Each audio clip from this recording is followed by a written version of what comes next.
Shall we be abstaining, please?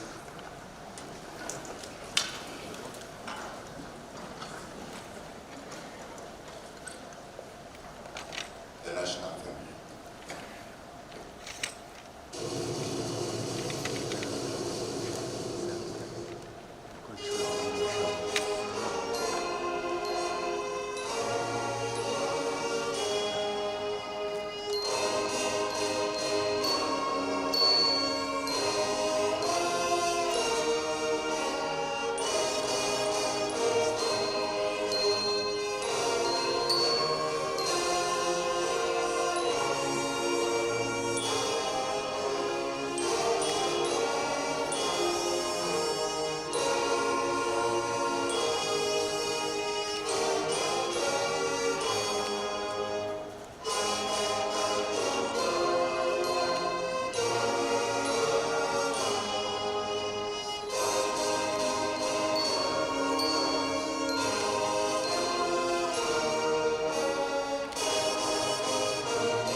May I invite Judith Kafunda to give us an opening prayer, please? Good morning, everyone. Shall we bow our heads and pray? Dear Lord, we gather here today in your presence, seeking your guidance and wisdom as we begin this meeting. Grant us clarity of thought, unity of purpose, and the ability to work together in harmony. Bless our discussions and decisions, that they may be in alignment with your will. In your name we pray. Amen. I will be seated. Amen.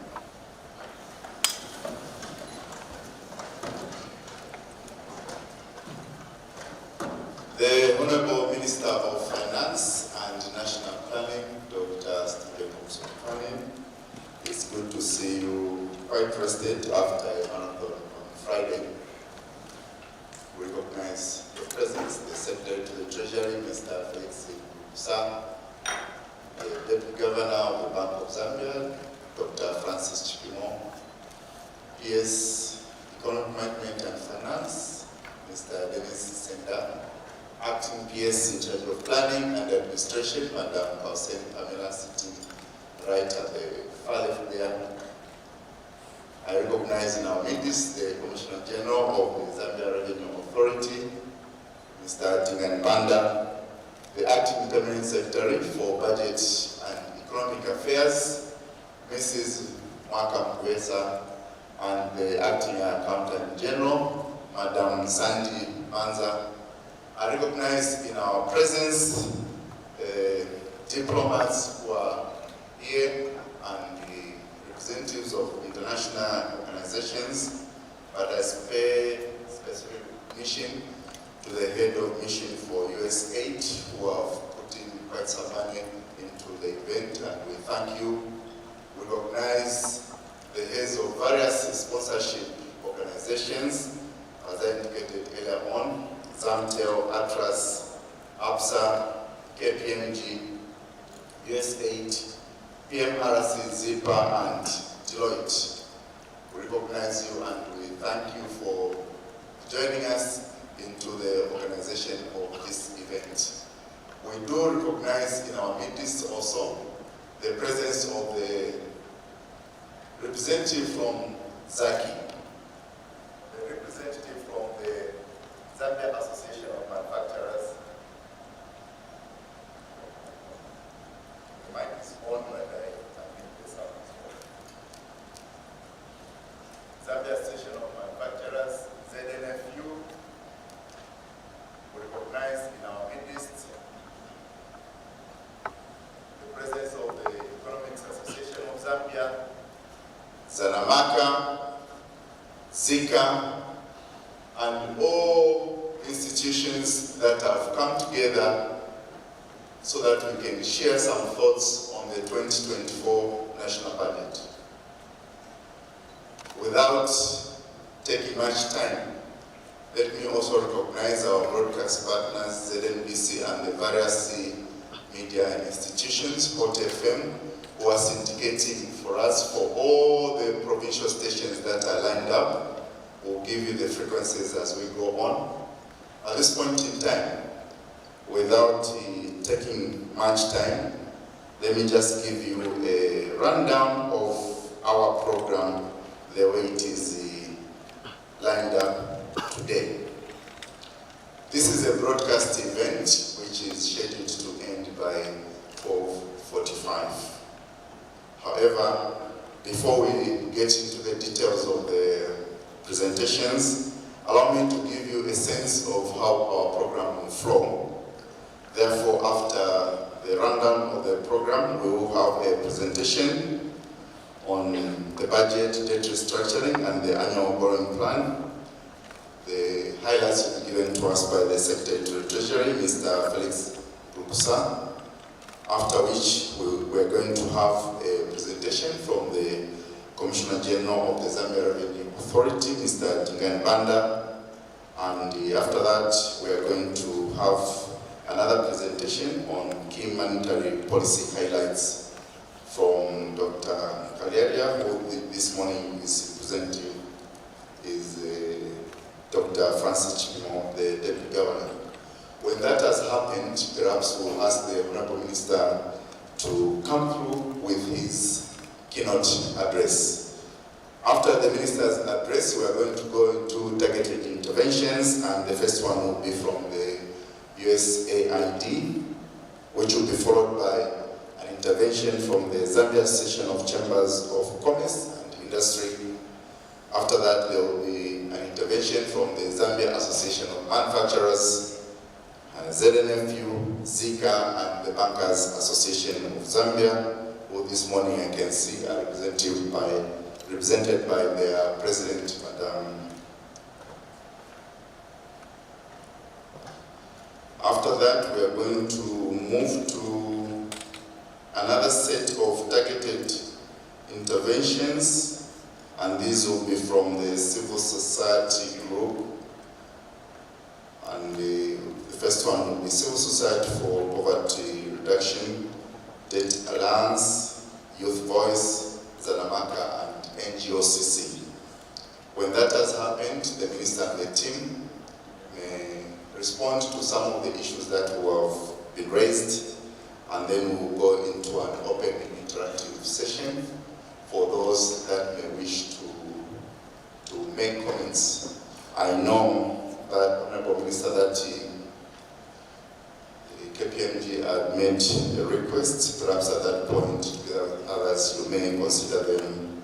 After that, we are going to go to a report, a rapporteur's report from the Economic Association of Zambia before we bring the program to a close.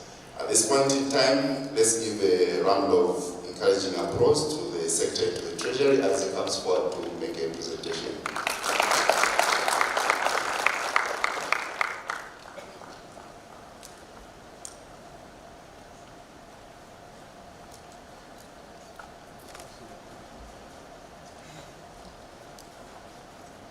Thank you very much, Mr. Kandeta. Let me recognize the Honorable Minister at the high table. And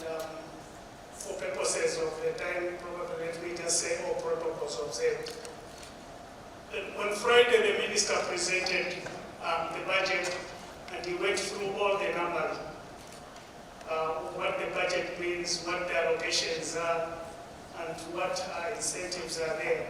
And probably instead of me going through those numbers, I thought probably I could just contextualize what is the context within which the budget has been presented. Let's go to the next slide. So one of the issues that when we were looking at this budget, we were asking ourselves, where are we coming from? And we realized that we are coming from a period of macroeconomic instability. We are coming from a period of high indebtedness. And we realized that there was low investment in the private sectors, and therefore the economy was shrinking instead of expanding. Let's go to the next slide. And as we had those challenges, I was just trying to show, and I've shown this graph several times, where we are saying that in 2011, our debt as a share of GDP was 20.8%, below that of the average sub-Saharan Africa, that was at 24.9%. By the end of the 2021, our debt went to about 118% of GDP, which was above the sub-Saharan average of 46.6% of GDP. So it meant that when we had structural challenges, our response was not structural. Our response was we went and borrowed more money to try and fix. And because we went and borrowed more money to try and fix, this is just showing how much money was then going towards debt service. So we thought we were borrowing money to try and fix the challenge, to try and provide enough resources for each of the sectors, but we ended up now providing resources for debt service. Debt service started increasing from about $86 million in 2011 to about $2.1 billion by 2022. And because the money was going towards debt service, it meant that our investment in the private sector were reducing. In the education sector, where we had committed to provide at least 20% of our budget, that reduced by 2021 to 11.5%. In the health sector, where we are supposed to provide at least 15% of the budget, that reduced to only about 8.1%. And in the agriculture sector, where we are supposed to provide at least 10% of the budget to the sector, that reduced to only 2.2%. So that is what caused the challenges. And in terms of income inequality, the UNDP just released their development report 2021-2022, and in that report, Zambia's income inequality is at 57.1. Number 4, South Africa is number 1, Namibia number 2, Suriname number 3, and Zambia is the number 4 in terms of income inequality. But that is beyond the fact that in 2005, when we were doing the Vision 2030, our income inequality was at 52, and our objective was to reduce that from 52 to 40 by 2030. Instead of going in the right direction, we are going in the wrong direction. The Central Statistics just issued the Living Conditions Monitoring Survey that also showed that our poverty is increasing from 54.4% that we had in 2015 to 60%, and the rural poverty is increasing from 76.6% to 78.8%. Therefore, our thinking was that the 2024 budget should be able to be responding to the challenges we have. And therefore, the response should be on a sustainable basis and not on a quick fix basis. And the minister announced a budget of 177.9 billion, and out of that 177.9 billion, 33.34 billion was to be financing, and the financing was in terms of domestic and external financing. And he did indicate that that financing would be around 4.8% of GDP. Let's move to the next. The minister also did indicate what our broad macroeconomic objectives were. One of the issues that we said we shouldn't repeat was that when we had this challenge in 2015, we went to borrow and we increased the borrowing, and therefore we crowded out the private sector, and all the fundamentals were going in the opposite direction. In 2024 and going forward, the minister did indicate that we should be able to address the challenges we have structurally and not going to borrow. And he restricted borrowing, and in terms of domestic, he restricted borrowing to 2.5% of GDP, so that there could be some resources out there that will be able to support the private sector to invest and grow the economy. The 2024 budget, what is it that we are thinking we should be able to do? One is that we think that we need to restructure the debt in order to improve fiscal sustainability, reduce debt service burden. We need to rebuild the Zambia's credit worthiness, and we need to stimulate economic growth. The budget also is talking about prioritizing investment towards the priority sectors for sustained economic growth. We are talking about providing an investment-friendly environment for private sector participation. And we are talking about continually undertake interventions so as to push on the vulnerability of the poor and the vulnerable in terms of the reforms that we are undertaking. And on the overall, we are talking about a macroeconomic environment that supports sustained economic growth. And what we are looking at is not a quick fix, but sustained economic growth. When we had a meeting on Friday with the Zika, I think one of the issues that came out, and throughout that period, when we were listening to some of the comments on the radio, each one of the people that were commenting were talking about increasing resource allocation to the specific sectors. Government should have increased resource allocation to social protection. Government should have increased resource allocation to environmental protection. Government should have increased resource allocation to the tourism sector. Yes, that is what we needed to do. But the question is, did we have those resources? And in the terms of the context of the 2024 budget and going forward, and this is what the minister said, we are saying, can we increase resource allocation to the private sector? And we are seeing that we are moving in the agricultural sector from 2.2% of the budget to 7.8%, so that we can have production and productivity and start growing the economy. We are seeing that we are increasing resources in the budget for the infrastructure development from 9% of the budget in 2022 to 14.2% of the budget. We are increasing allocation to the health and education sectors accordingly, and we are 15.4% in the education sector and 11.8% in the health sector. So in our view, this budget is taking us to where we are supposed to be. And in this graph, I was just trying to plot. From 2006 to 2013, we managed to put resources in the right sectors, and we managed to grow the economy consistently year on year from $12.7 billion in 2006 to $28.1 billion in 2013. And the dotted red line is basically just saying, if we had grown this economy at $2.2 billion every year from 2013 to 2024, we would have been talking about a GDP of $52.3 billion. But unfortunately, the economy started shrinking from $28.1 billion in 2013 to $18.1 billion in 2021. And the question we ask ourselves is, should we take this economic growth on a sustainable trajectory? And this is what the 2024 budget is trying to respond. Take the economic growth on a sustainable trajectory, hoping that by 2026, if we continue with this trajectory, we will have our GDP again growing, reaching $38.5 billion. And what does this mean?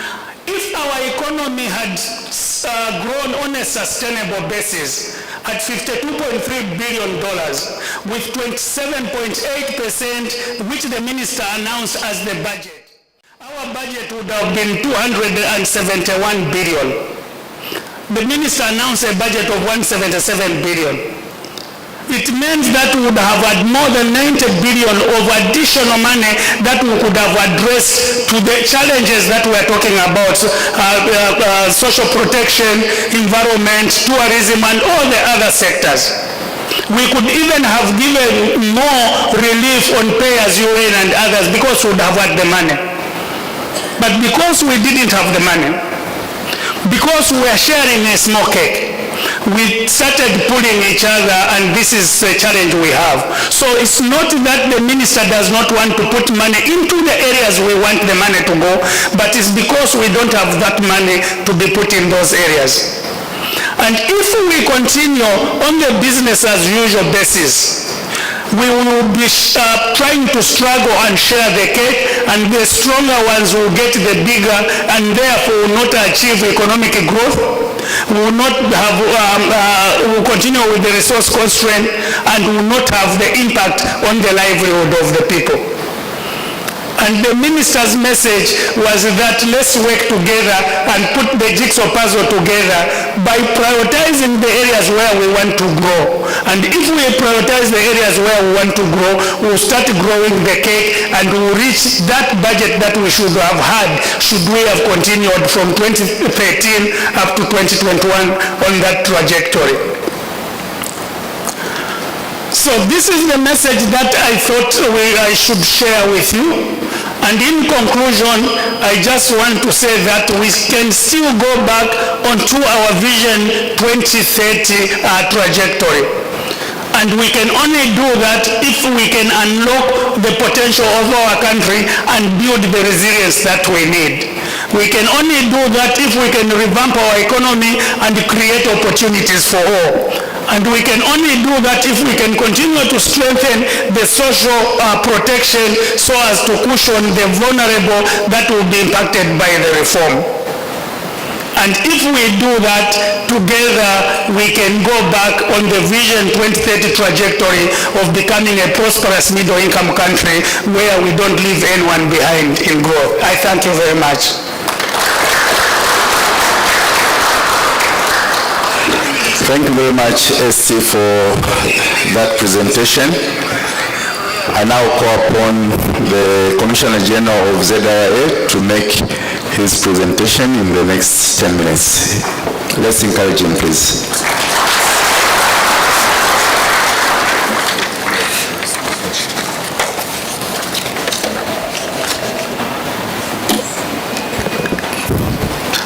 Okay, good morning everyone, and I recognize the presence of the Honorable Minister.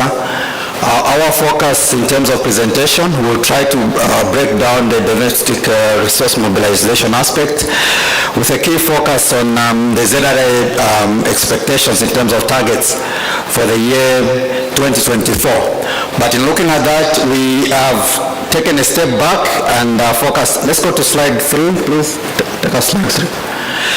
We'll focus on next one.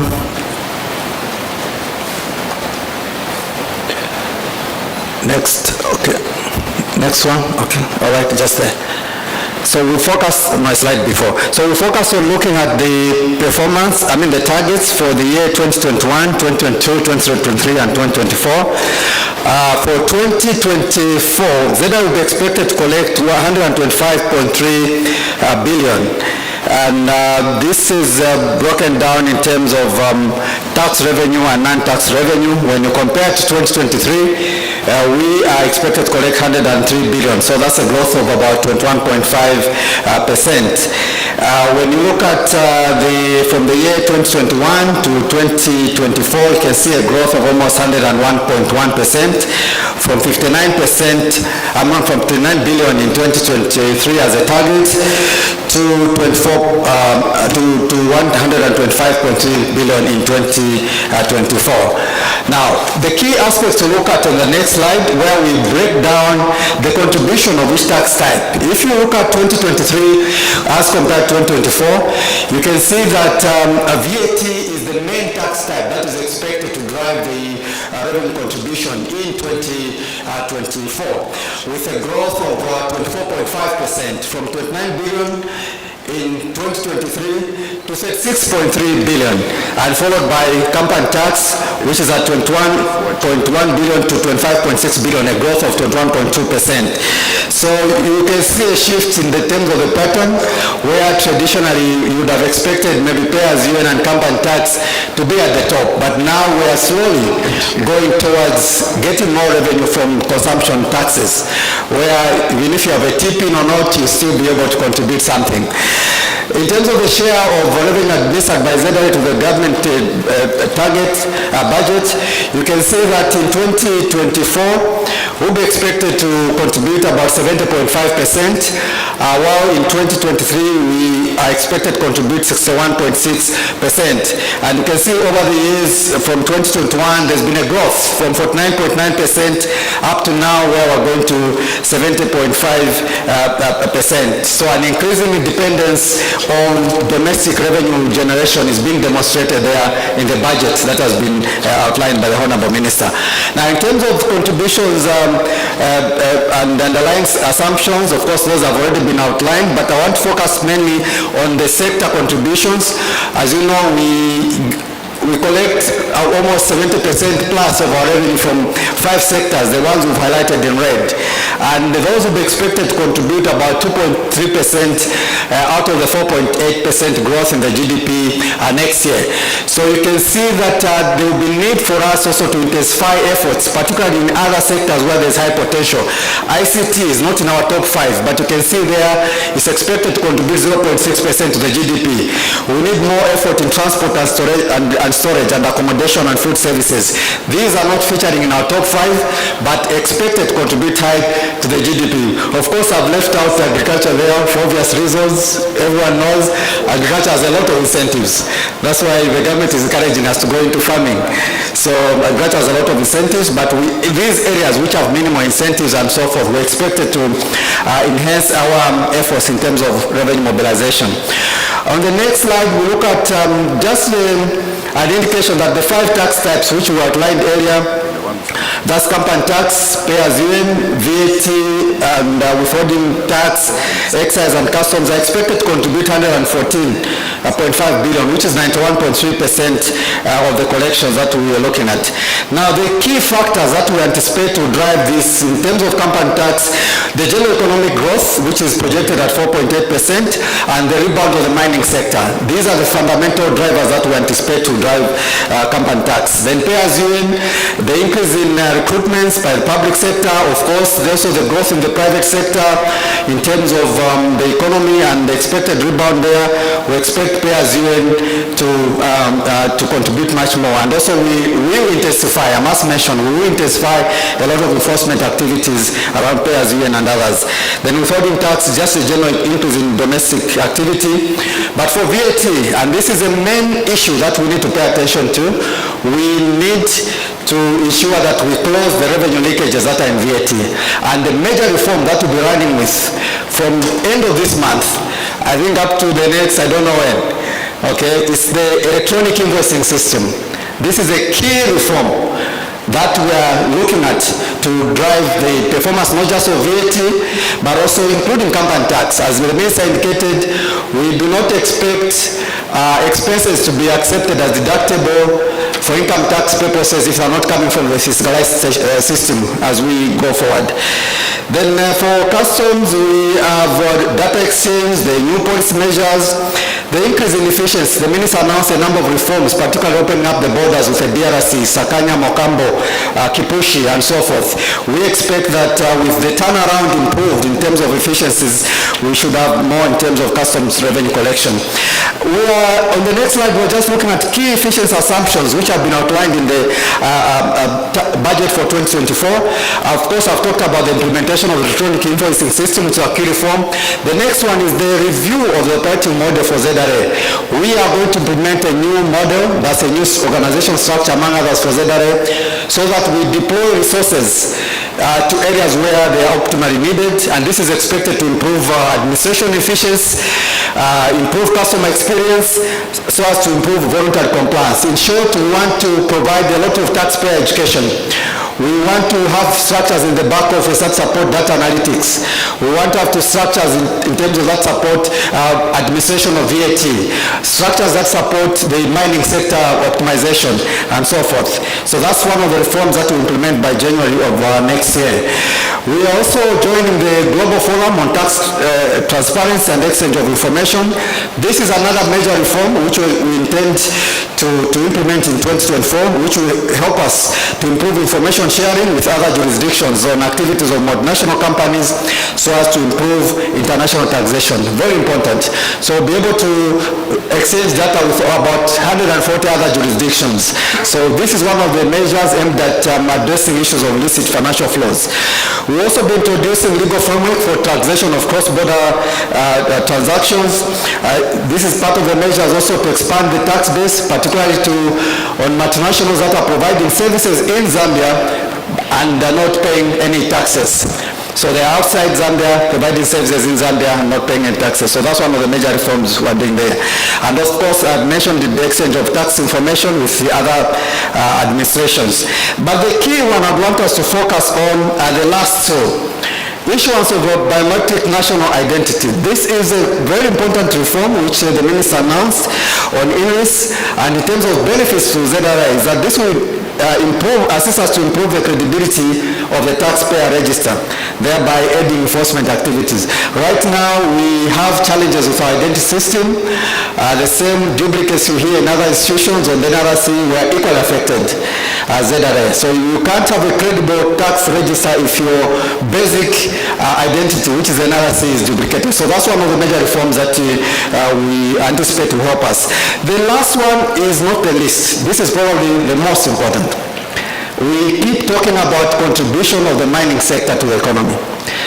I don't want to go into statistics this time, but we know that there are only a few mines that are contributing to what the sector is contributing. So with coming on board of the mining regulatory authority and the focus on making sure that every mine that is registered and is out there producing minerals must be able to report production. The second key aspect there is mineral content analysis. What minerals are being mined by this particular entity? Are those being reported? Are we collecting the right mineral royalty on that? That's part of the fundamental reforms that we expect to come in from the mineral regulator. I'm sure you've heard us in the past week or so, or 1 or 2 weeks, we had an incident where we have a case of a transaction that involves lithium intercepted at the border with documents that show that it is carrying silica.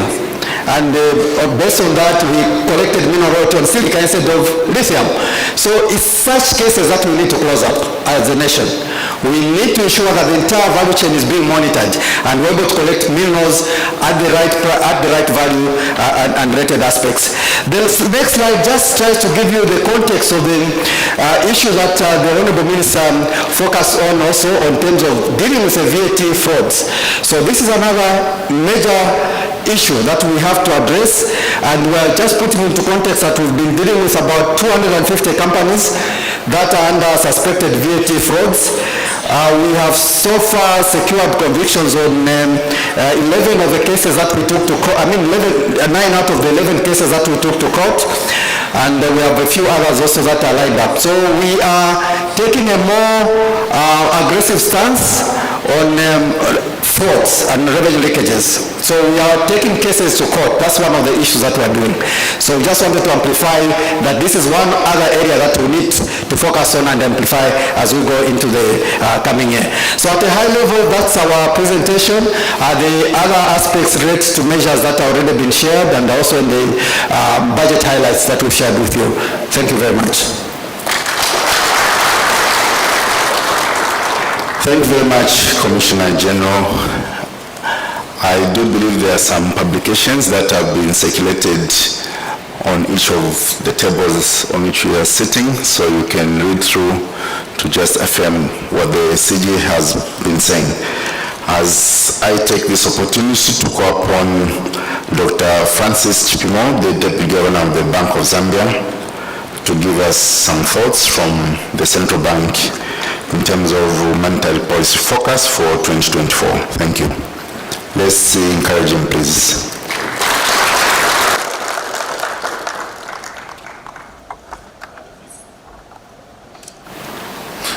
I had a few slides. I hope they can be put up.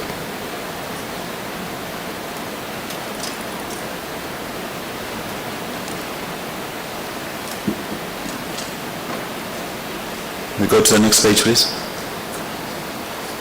So good morning, Honorable Minister. Good morning, distinguished delegates. Let me just write on the protocols already established. So for the Bank of Zambia in 2024, these are basically the issues which the Minister has put before us. The first point is that we have to reduce inflation to the 6 to 8% target band. Inflation right now is around 12%, although it had been around 10% really between January and August on average. Over the last 2 months, we've seen it pick up a little bit, and it was mainly driven by food prices, which have been well discussed, as well as the weakness in the exchange rate. The second point is that we need to maintain international reserves above 3 months of import cover. Over the medium term, I think by the end of 2025, the expectation is that we should be around 5 months of import cover. This year as well, the Minister of Finance operationalized the Bank of Zambia Act 2022. A part of that was to strengthen the financial stability governance arrangements, and so in 2024, we'll be operationalizing the Financial Stability Committee. This is a committee which brings together the Bank of Zambia, the Pensions and Insurance Authority, the Securities and Exchange Commission, as well as the Ministry of Finance to basically oversee issues of financial stability, and it will be publishing an annual report which is giving a status of stability to the public. We are also undertaking a review of the Banking and Financial Services Act, which was enacted in 2017. There have been significant changes since then, and so we will be consulting with all the stakeholders between now and the end of the year, and the hope is that in 2024 we can have a revised act. And with this, I think it will bring to an end the revision of all of our key major legislation. We currently have the Pensions and the Payment System Act, which Cabinet approved for presentation to Parliament already. On the exchange rate, we will continue to maintain a flexible exchange rate, and more importantly, we will continue to maintain an open capital and current account. So what exists today will continue. So this leaves two other points which I'll spend a bit of time on. The first is that the Bank of Zambia has been working with the National Advisory Board on Impact Investing to come up with a framework for a credit guarantee scheme. It's really looking not just at the provision of funds, but really how we can retool the financial sector as a whole to better channel funds to SMEs, because at the end of the day, these are the ones who generate the most growth, and we know that these are also the ones who are at the forefront of some of the impacts of climate change and things like that. So we will be rolling out the scheme. At the end of this month, we will be having a meeting which brings together the thinking which we have on the credit guarantee scheme, and hopefully by the end of the year we should have the framework established so that we can implement in 2024. The last point is the one I'll have a couple of other slides on. The Minister announced in the budget that we will be implementing the export tracking framework from January 1, 2024. So I need to say a little bit about what this framework is. So can I have the next slide, please? So the export tracking framework really relates to the balance of payments. And what is the balance of payments? At the end of the day, it's simply the record of all of the economic activity and financial flows between Zambia and the rest of the world. Really, since we got rid of exchange control regulations in 2021, one of the challenges which has been there is that we don't have sufficient statistics on what is actually happening. The Bank of Zambia currently carries out a capital flow survey to try and understand a bit about financial flows, but obviously we also rely very much on the trade database through ZRA and the Asikuda World System. But there remain gaps in the data, specifically when we started implementing what we're calling the electronic balance of payment system. This basically requires all commercial banks to report, or commercial banks and money transfer operators to report their inflows and outflows. And this is done automatically. We get the data directly from the core banking system. And this basically shows from 2019 that there's been an increase in the gap between the proceeds which go out and what we receive here. And the last statistics, it's about $1 billion on a monthly basis. So we've basically been working on a system which can close this information gap. And this is what the export tracking framework which we're introducing is meant to do. So can we go to the next slide, please? So basically the export tracking framework is going to require that all exporters, when they export, they remit the funds from the exports back into an account here in Zambia. They will have full use of those funds as they currently have, but the point is that the information capture comes through the banking system automatically, and so that is the basis of requiring this to be done. Now, this is also important because we have seen challenges in terms of the anti-money laundering and the need to combat financing of terrorism. The government has obligations to do so, and we think that the capturing of this information will also be very helpful in that process. The next slide. So what are the benefits of this system? Firstly, I must state that we will be conducting consultations with all of the stakeholders, or continuing consultations with all of the stakeholders. We've had significant discussions with the Bankers Association and some government institutions, and we'll be doing these consultations through the PPDF, the Public-Private Dialogue Forum. Now, the basic spin-offs for us is, firstly, we're creating more transparency in international financial flows. We expect to see a contribution in financial integrity by curbing trade-based money laundering. We've had reports issued by FIC which show that this is a very significant problem. Thirdly, we're creating a database of aggregate statistics that will be useful in conducting national money laundering and terrorism financing risk assessments. The government is required to make these assessments under the Financial Action Task Force recommendations. And these are important because if you are sanctioned for these issues, you can actually have your correspondent banking arrangements cut off from the country. And so it's very important that we have a strong regime which looks at that. So as I indicated, we will consult with, between now and the end of this year, we will be carrying consultations with all the stakeholders so that implementation begins on the 1st of January. There are two other issues which we think are going to be important in the framework. Firstly, we think it will improve liquidity flows in the foreign exchange market. The second point is that the CG has just been talking about ways in which we can make the tax administration more efficient. We're automating systems, and we believe that this will help. Because at the end of the day, in simple forms, this system is really just the trade system, a Sekuda world, talking to the financial flows, electronic balance of payment system, and reconciling these payment flows. And so overall, we think this will be an important way of improving not only our statistics, but providing a better framework for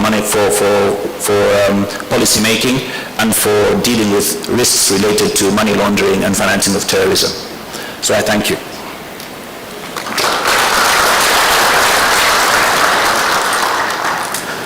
Thank you very much, Doc, for that. These presentations that are being made here, in addition to the copies that you received on the 2020 budget, will be shared on our platforms, both for the media and our partners.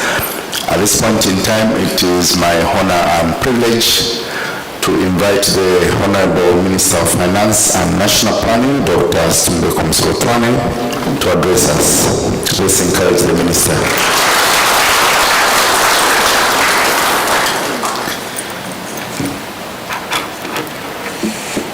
Thank you very much indeed, and let me recognize the presence of everyone. I think the protocols were said earlier on by my predecessors, But I also want to take advantage of this to give a big thank you to our sponsors this morning, who are in alphabetical order: Absa Bank, Atlas Matters, also Bank, Deloitte, Indo-Zambia Bank, KPMG,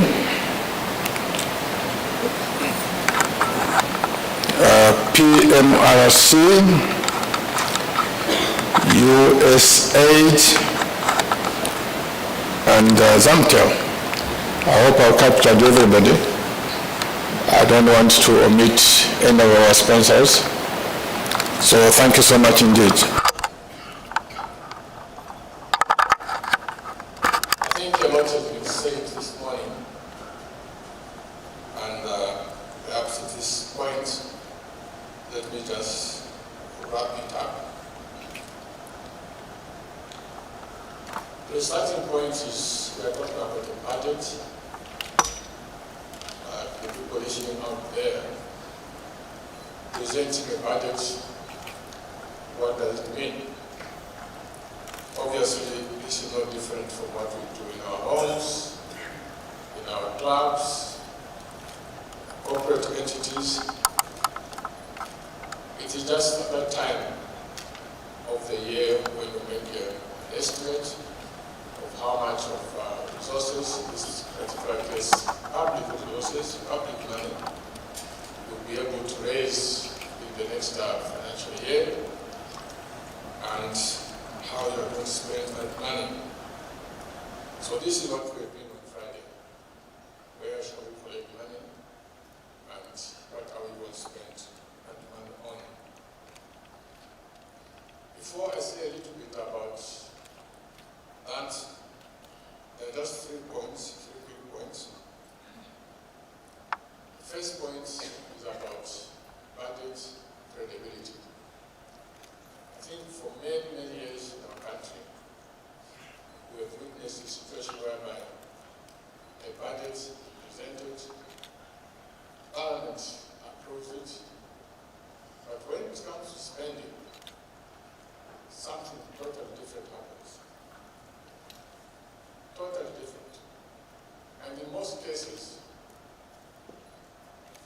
the spending, where there are these variations, the spending tended to hurt the ordinary common person. So money was quite easy to divert from education, divert from health, because there's some emergency that is written somewhere, another priority that is emerged in the process of the year, and this has been very bad. Glad to report once again that since this administration took over, budget credibility is very high. So what Parliament approves is what actually spends in terms of cash handouts. And this is proving to be very useful for those of our colleagues who are most vulnerable, who depend on education services. So all the money for the Ministry of Education, whether it's for teachers, whether it's even the school grants, so that schools can buy chalk, they can buy books, they can do sort of things, that money is released 100% without exception. Same with health and many other areas. Deviations are very, very small, if anything. The second point I want to make is who are doing the budget. Those of you who listen to Parliament, you will hear the passion by which people debate roads. Roads. Everyone wants a road, and they want a tarred road. Obviously, coming from where we are, and in any case, given the size of the economy, it's not possible to give everybody a tarred road. It's just not possible. But what we've done in this budget, number one, we've said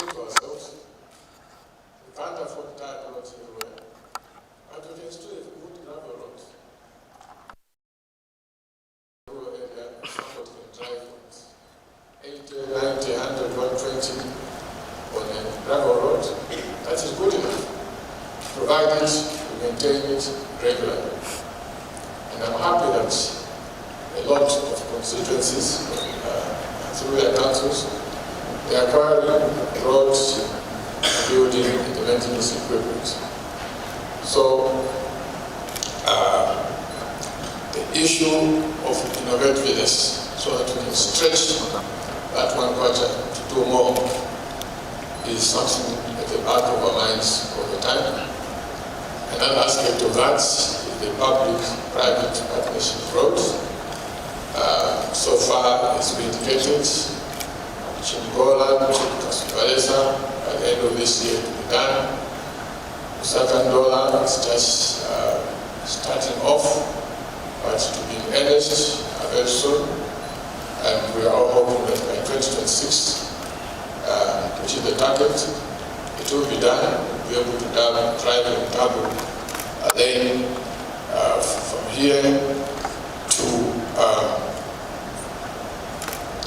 the Copper Belt, another one that will be signing off maybe this coming week or the other week is from Douala to Sakania into Congo, and then linking with Fulira. So our people in Fulira will be connected, but more importantly, the congestion that we normally see at Kasubalesa should begin to come down significantly because we are opening that route. This year, I think there will be some tests because we are already a bit late. The rain season is about to come, but I believe they'll make the road to be motorable so that part of the traffic going to DRC can go through Sakania. About a week ago, another road, TPP, was signed from Romana, the northwestern province, again entering into DRC through a place called Kabimba and connects Kolwezi. Now, Kolwezi is one place where there will be mining about 1 million tons of copper alone, just in that town, Kolwezi. And, of course, for the Rubito Railway is done, that would all have to pass through Kasubalesa. Can you imagine? They would have very long queues. So that road has been signed off so that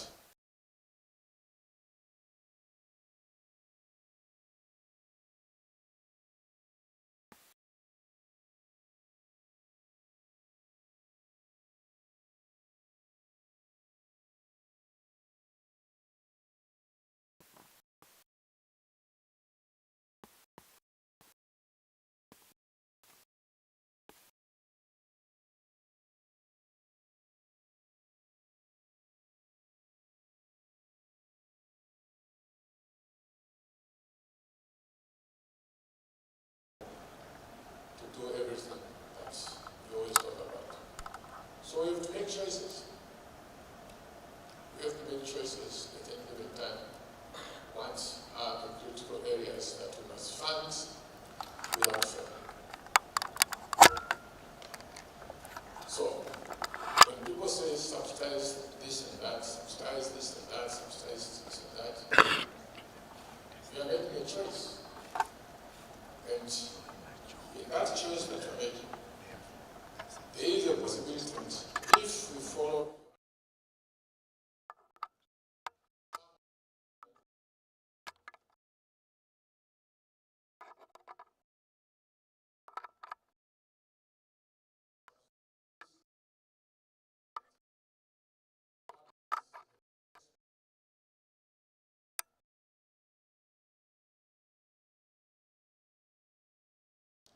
applies to all of us.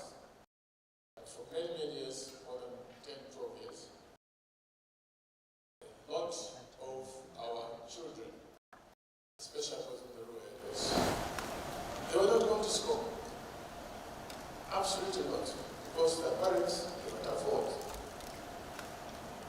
They were not going to school. So we are creating a country where those of us, parts of South Africa, getting our children to school, universities, some of them even going to overseas universities. And part of our citizenry is being left behind totally, where you find some rural areas, including our own constituency, 14, 15, 17 years must take a letter to their father. Say, Father, I received the letter. Can you please read it for me? Because the father was there during the period of Kenneth Kaunda when education was free, so the father can read, but the son, the daughter, is unable to read. We cannot continue like that. We cannot continue like that. If we do that, all this issue of having a prosperous country, it will be impossible. The experience we have so far is very clear. The most important resource that a country has are the human beings. Not even the copper, not even the oil, not even the manganese, it's the human beings. How do we know that?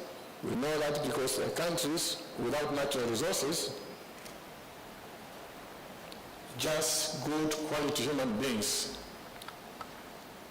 that are far ahead of us. The Singapores of this world, the Hong Kongs, the Taiwanese, the Japans, and so forth, many.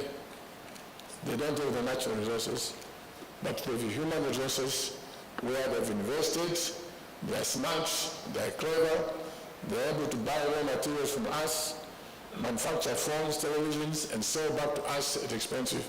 That is because they've invested in human beings. So for us to imagine that we should ignore education because we must subsidize fuel, we must do that and that, that is just suicide as a country. So these are the issues that were at the back of our minds. That notwithstanding, of course, if I have to run quickly through some of the key expenditure lines, debt service.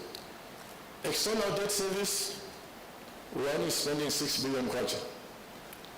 But domestic debt service, the interest rates on the treasury bills and bonds, that is more than 30 billion kwacha.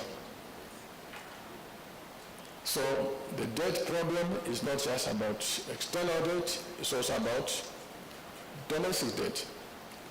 How are we addressing that? This is why you heard me say that consistently, over time, the deficit to GDP ratio must be driven down. Because it's that deficit that creates the debt. So if we allow the deficit to remain where it is, or even to rise, it means that at some point in time, most of our money will just go to spend on servicing interest on treasury bonds. We can't afford to do that. So gradually, the deficit year after year must be driven down on both accounts, external and domestic debt must be driven down. Agriculture, I think you heard us talk about FISIP. Yes, it will eventually be abandoned, but it's not something that you can just slam on the brakes and come to a stop, because then it means you are likely to face a food shortage. So it must go on being reduced while other intervention mechanisms kick in. Of course, we're spending a lot on health. We're also spending a lot on education. And education, I talked about hiring of teachers, because yes, we've been hiring lots of teachers in the past few years, but they're still not enough, especially in the key areas of maths and science.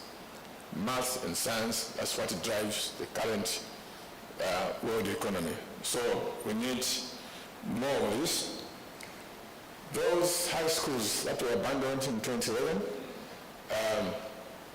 the last 2 years, we are putting money to make sure that they are completed so that they become useful. Another area, which is an aspect of social security, you will recall the torment that pensioners used to go through. You retire today, you have to wait 5-6 years before you can get your pension benefits. So that has been addressed very aggressively. I think for the Public Service Pension Fund, we are more or less on current. for the local government service, local government superannuation fund. We have also reduced that drastically. We must do that. Still on social security, school feeding for this year, this being a year where price of food have escalated. Those children, if they go to school hungry, they not pay attention. So we've increased the funding from that almost 3 or 4 times, so that feeding a school is enhanced, and that is also a motivation to go to a school. We are spending money on tourism. The economic sectors, we are spending money on tourism to put up infrastructure so that the tourist numbers go up. We are doing the same for agriculture. Now, I think the Secretary of the Treasury put up a very interesting and important graph which shows how the economy was growing from 2006 to 2013. Very strong, average 6-7%. And then, of course, the tax revenues that are collected depends on the size of the economy. A bigger an economy, the more tax you can collect, and vice versa. So he said, had that trajectory been maintained, by now we would have been talking about a budget of close to 230 billion kwacha instead of 178. So we would have been able to do more. That shows, but of course the opposite happened. That shows very clearly that the agenda of pushing the economy to grow is perhaps one of the biggest challenges that we face as a country. The agenda of how to make the economy to be bigger so that there's more maize being produced, there's more wheat being produced, you can even export. And of course, I must also add that for an economy such as ours, for it to grow, the export drive is absolutely imperative. Because if you grow 10 million bags, how many of those are the Zambians going to eat? 3-4 million. What do you do with the rest? You throw it away. But for the farmer, they've grown. But for the economy, it will be a standstill because there's no value in the excess. That value can be attained by export. So export growth is paramount for this economy to grow. And you see this many other small population economies, whether you're talking about Mauritius, you're talking about Israel, Holland, Switzerland. They are what they are today because they are export driven. So for us also, that is paramount, to be export driven. Therefore, to get this economy to grow, we must provide a lot of incentives. People are always bashing me to say, why are you providing incentives? I'm providing incentives because we want, literally, if you go into Europe, America, and all these places, even small villages, there are 2, 3, 4, 5 factories. Children don't need to go to Osaka or London and so forth to work. In their village, they'll be able to find a job. But here you can drive from here to Livingston.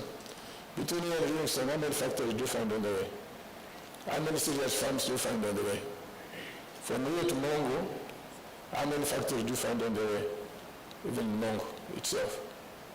That tells you that we want to live well, but we have not organized ourselves properly so that there is a productive system to back that good standard of living.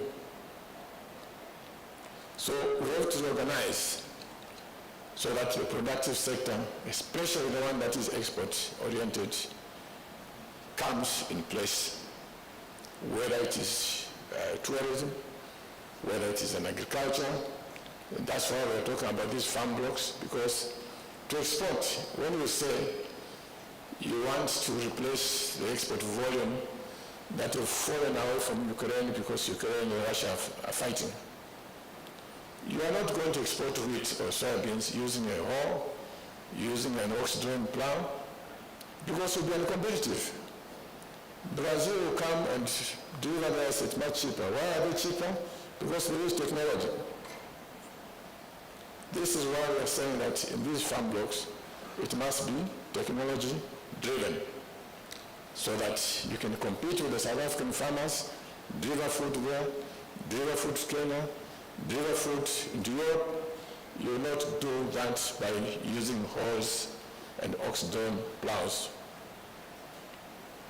So to bring all these high technology farmers, you need incentives. To build the manufacturing, sometimes we tend to think that manufacturing success is just, I can produce and therefore I'll be able to sell. I'm sorry, it doesn't work out like that. It does not work out like that. The issue of competitiveness is very important. That's why today there are many countries in Europe who understand exactly how to make a car. They can make a car. But today the car industry, no. Why not? They are not competitive. So for those areas which we think with competitiveness, we must encourage high technology investments so that we can be able to produce and export.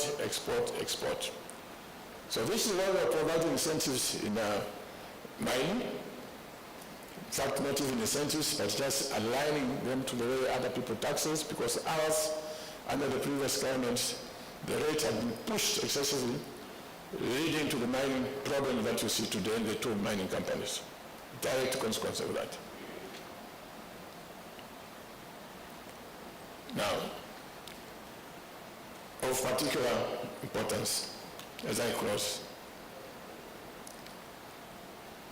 I spoke about multi-facility economic zones, MFAs, which other countries have utilized. If you look at all these Asian countries, Vietnam, Malaysia, Indonesia, Taiwan, Philippines, special economic zones.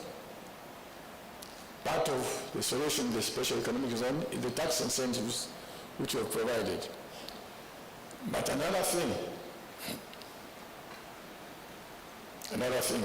which we have not done very well is how to facilitate so that payments are given out quickly. Environmental assessments are given out quickly. Services like water and electricity given out efficiently. That's what we need to do. Beyond that, there's been the issue of the employment codes. Yes, we must all be paid well, we must live well, but we have to be careful that if the employment code imposes excessive costs on the entrepreneurs, you open your MFAs, but no one will go there. Because they will go to a place where they can get competitiveness. So if we can make these MFAs to be efficient, and in particular, incentivize higher productivity, so that if you are able to produce more,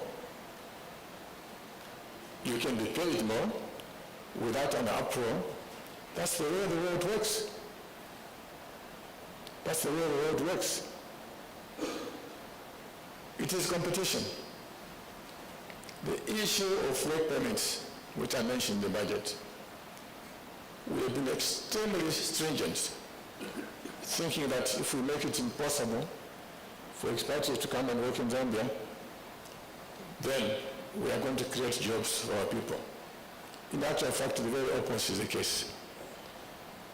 If you look at countries which have been more open on this particular issue, whether you're talking about Mauritius, whether you're talking about Dubai, where the number of expatriate workers exceeds the number of the citizens, in many other places. These are the countries that have actually created more jobs and high-paying jobs.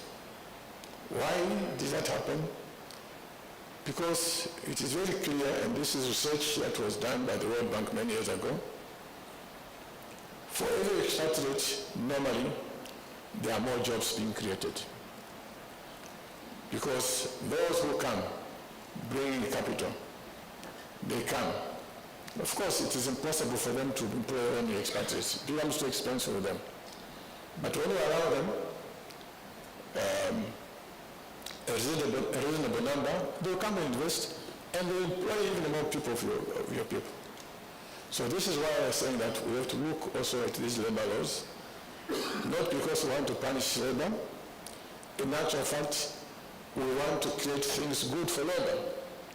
Because the more jobs we have, that's what labor wants. That's what we all want. Our children in jobs, our grandchildren in jobs. So these are some of the thinkings that we've been, thoughts that we've been having for many, many years, thinking that we're doing ourselves a favor, when in actual fact, we're shooting ourselves in the feet. But the good thing is that these things, these measures, we try them in the end phase and see the way they develop. And if, as I suspect, they'll bring the desired results, then we can all be convinced and say, oh, so this is actually what works. And then we can roll it out to the rest of the country. But I know that this is most of the successful countries. This is what they've been doing. So really, as I close, the issue here is we are here struggling to share poverty. I want a road. I want a telephone tower. I want this. I want a substance this. But who? Are you producing enough to have all those things? The answer is no. So yes, we want to do these things, and let's save them, but let's work hard. Let's change our minds. And this is the way we're going to have it, to live like the Asians, to live like the Europeans, and all our countries. It's possible. It's not rocket science. Thank you so much indeed.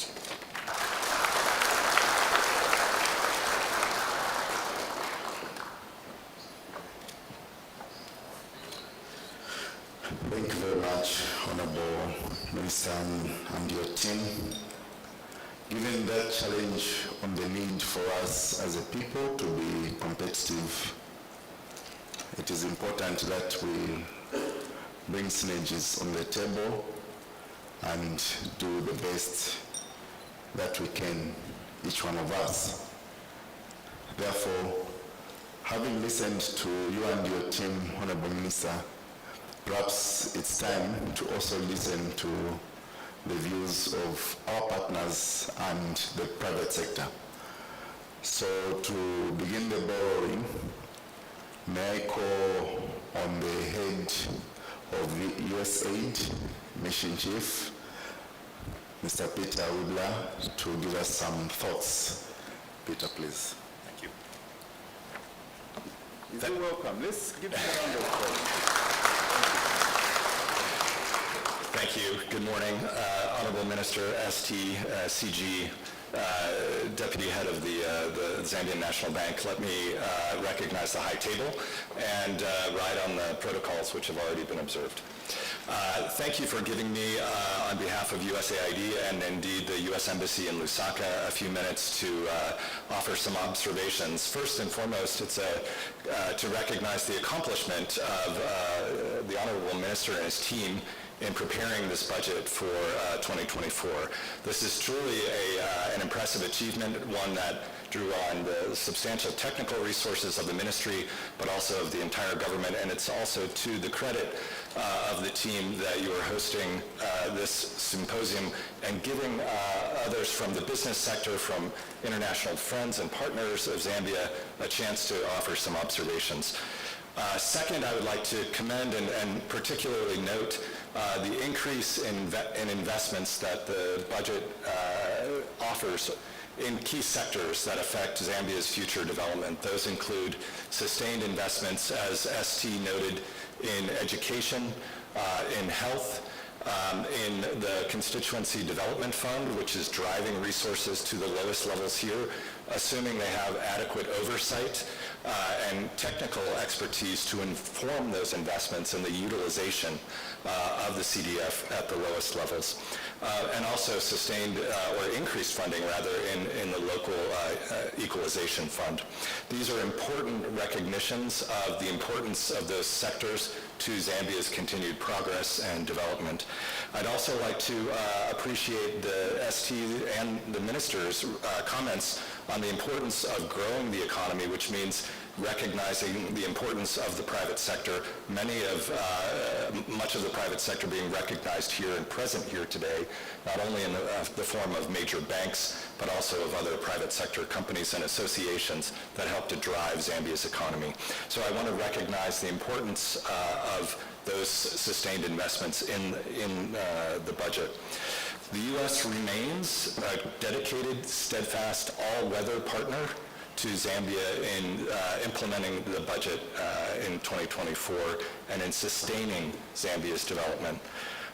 We are supporting many of the key sectors through the U.S. government, not only through USAID, but to the tune of approximately $500 million in the coming year in health, education, agriculture, local governance and decentralization, private sector support, and other sectors as well.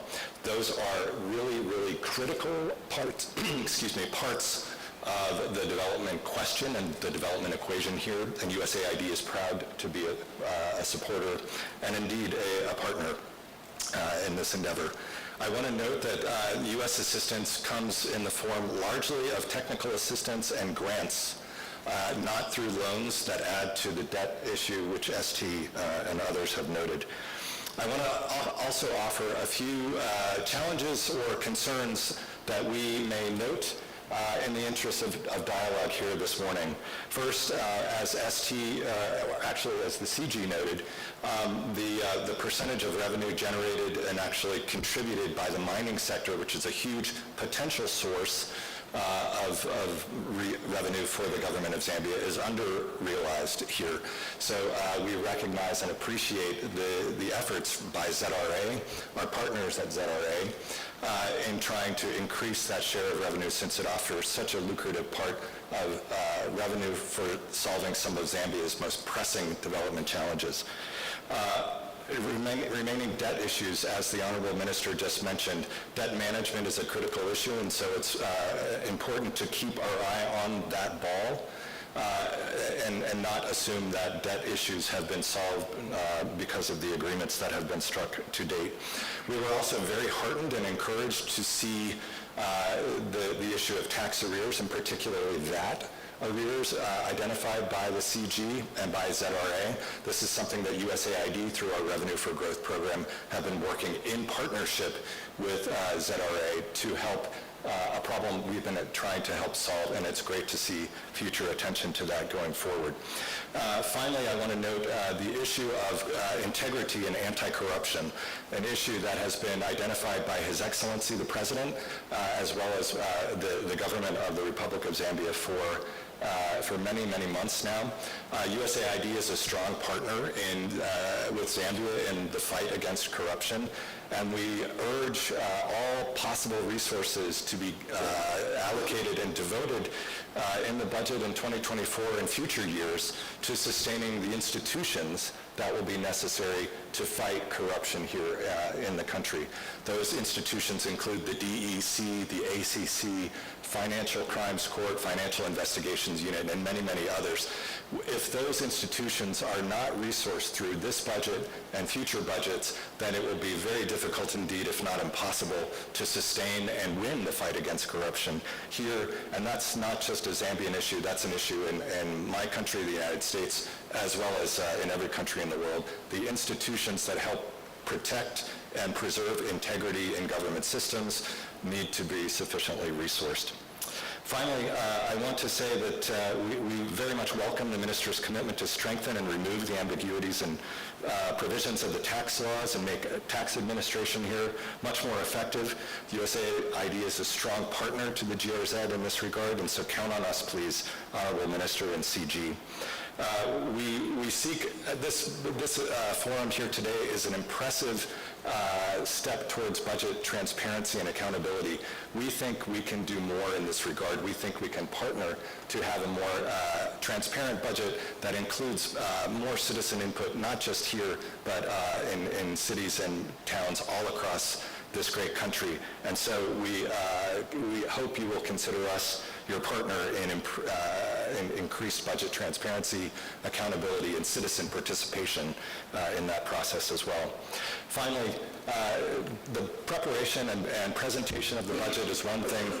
Public financial management, execution, and actual operationalization of the budget is another. And so USAID stands with you, with our international friends and Zambia's international partners to help execute the budget, but also to ensure that the results, the targets that are outlined in this budget are actually achieved through proper execution, proper operationalization. And in that regard, performance management, civil attention to KPIs, and again, performance management in the civil service are important factors. Again, I would close by congratulating the team again, but I would note as a word of caution that increasing revenue and increased fiscal prudence are very, very laudable efforts if they're not protected through strengthened transparency, greater accountability, and enhanced commitment in the fight against corruption, those efforts may risk being lost. So we again encourage the government to redouble its efforts, allocate sufficient resources in that fight so that the important results that this budget enables can be achieved for the benefit of all Zambians. Thank you very much for giving me this opportunity to speak. Thank you.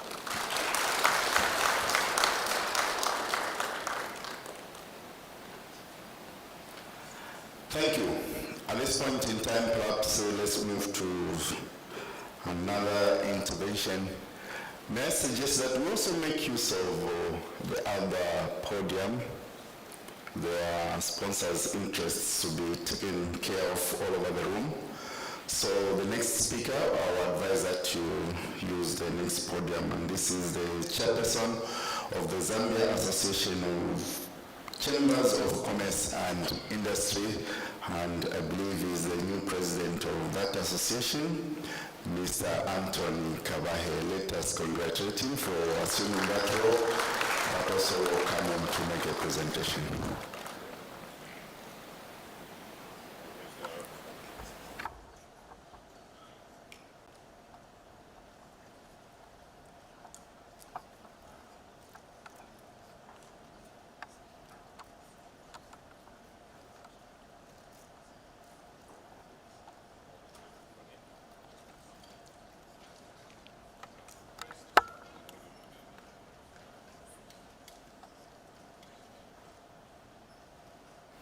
Good. Okay.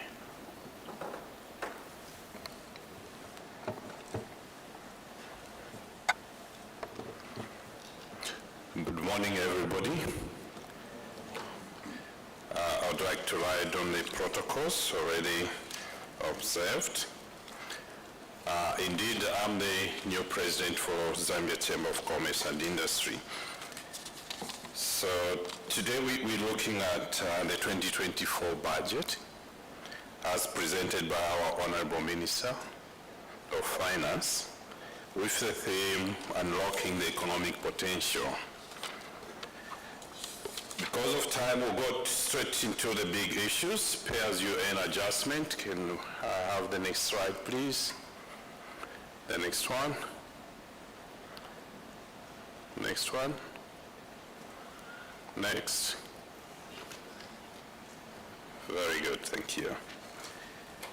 The measures there is the government has proposed to revise the pay-as-you-earn by increasing the exempt threshold to 5,100 from 4,800 and reducing the top rate to 34%. As Zaki, to 37.5, thank you. As Zaki, we recommend government for this adjustment. The measure will certainly provide relief, enhance disposable income, and mitigate against the high cost of living. Can we go to the next slide? We'll talk about the Constituency Development Fund.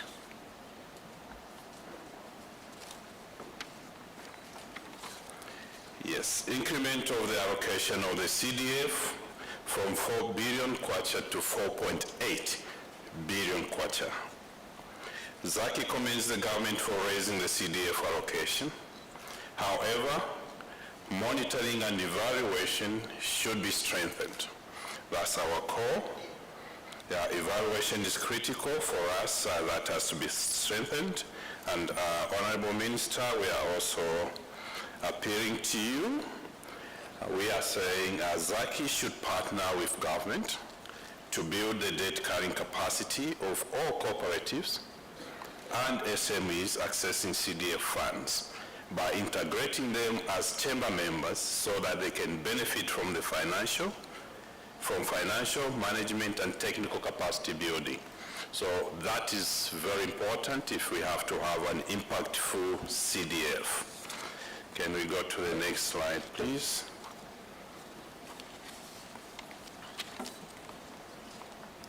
The person-to-person mobile money transfers. That's a measure that has been introduced to introduce a levy of between 18 ngwe and 1 kwacha 80 on the transactional value for person-to-person mobile money transfers. Zaki appreciates government's rationale to this measure.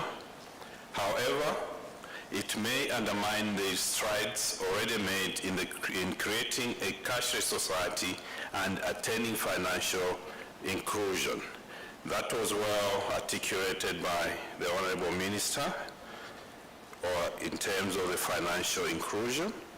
We therefore suggest that this measure be removed, Honorable Minister, because it will translate into added costs to consumers who already pay high transactional fees. Can we have the next slide, please? Let's look at the salient issues. Then the next one, on the green revolution.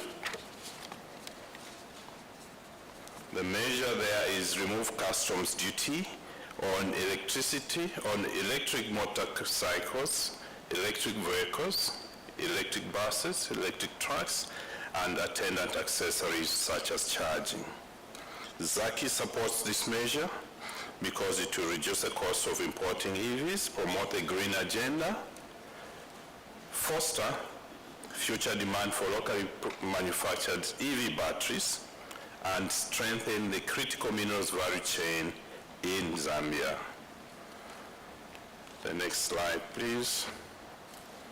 We look at the energy sector.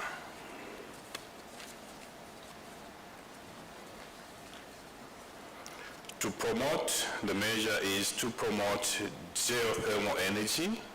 The minister proposes to remove customs duty on machinery, equipment, and other goods designed for geothermal energy activities. Our comment as Zaki commends government for initiating the measure as it is critical in diversifying the unlocking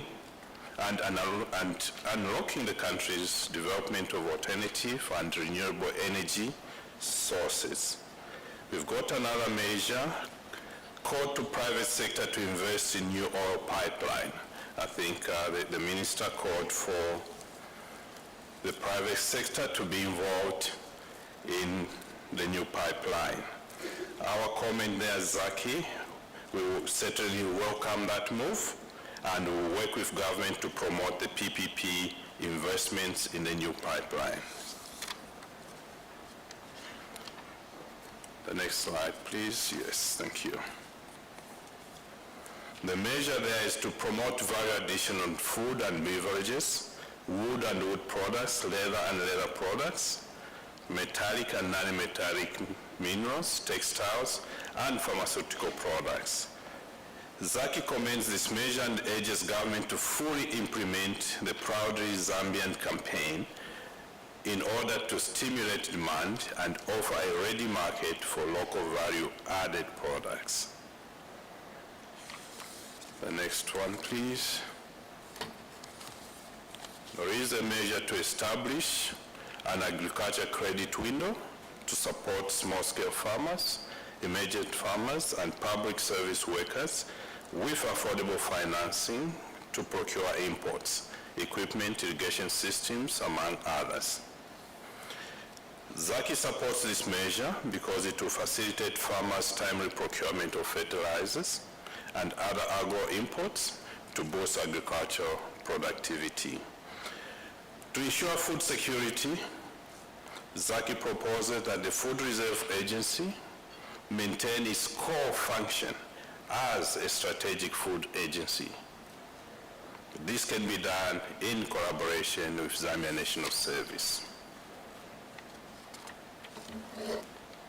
The next slide is on the mining sector. The measure, government to undertake a high-resolution countrywide geophysical survey. ZACI commends government for maintaining a stable and predictable tax regime in the mining sector. In response to this measure, ZACI supports it as this will facilitate the mapping of Zambia's potential mineral deposits and attract mineral exploration investments. Additionally, ZACI implores government to come up with deliberate mechanisms for local mine suppliers and contractors to be supported through registration of the local content and expedite the operationalization of the Minerals Regulation Commission. That one is important. We need to have that in operations. That's the Minerals Regulations Commission. And I'd like to add a point there. And the implementation of the export proceeds tracking framework as outlined by Dr. Chipimo. That complements it very well. ZACI will work with you. Other policies and registration. Revise the Employment Code of 2019. The Honorable Minister talked to that one. ZACI agrees with the Minister that the Employment Code of 2019 is a job killer. Indeed, it is a job killer. And there is need to expedite the review process with broader participation of key stakeholders to ensure inclusivity. There's another measure, principle of more pay for higher productivity in M phases. ZACI urges the government to consider extending this principle beyond M phases to cut across all sectors of the economy. That is the end of our comments, and would like to appreciate your ministry for according us this opportunity. Thank you very much. Thank you very much, Lucky, for the presentations made before. These two will be shared on our platforms. At this point in time, I invite the representative from the Zambia Association of Manufacturers to proceed to the same podium and make their submissions in 5 minutes. Thank you.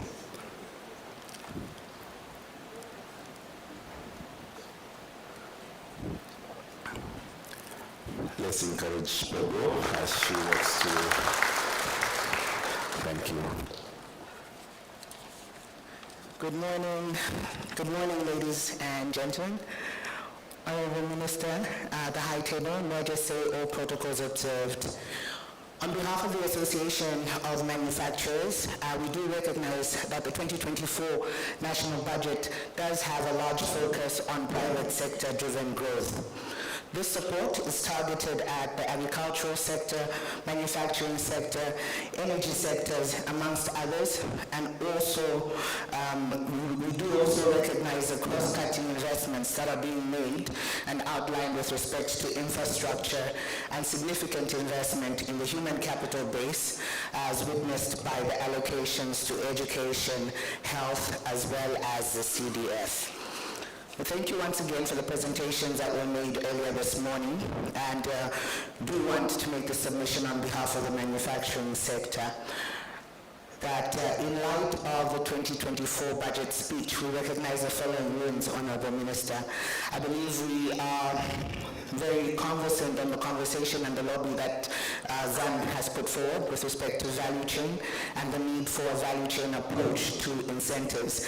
And therefore, the approach to the cotton sector and the cotton value chain is a very commendable one, and we support this fully. Specifically, that tax holidays be extended to local producers of cotton seed, ginning of cotton, as well as spinning of cotton and weaving of thread. This, we believe, will unlock the economic potential of this subsector and create significant employment. Of course, in the medium to long term, it is our anticipation that a similar approach will be applied across key subsectors, including when we look at minerals, value chain development, amongst others. Honorable Minister, we do recognize the measures to amend the selected goods surtax list, specifically looking at goods that are locally produced and the increments therein, as well as the relief that has been provided on inputs, critical inputs to the manufacturing sector. Honorable Minister, we do recognize a 2% local content allowance that has been further extended to sorghum and millet. We will continue our engagements around local content allowance, Honorable Minister, as we do believe it is key to spurring the development of value chains going forward and enhancing the linkages between the agricultural sector and the manufacturing sector. Similarly, Honorable Minister, we do recognize a reduction in excise duty rate by 50% for local brewers whose production is less than 50,000 liters. This is a commendable measure, Honorable Minister, given that these are small-scale manufacturers, and the treatment that has been extended to them will contribute to the development of the craft beer industry in the country.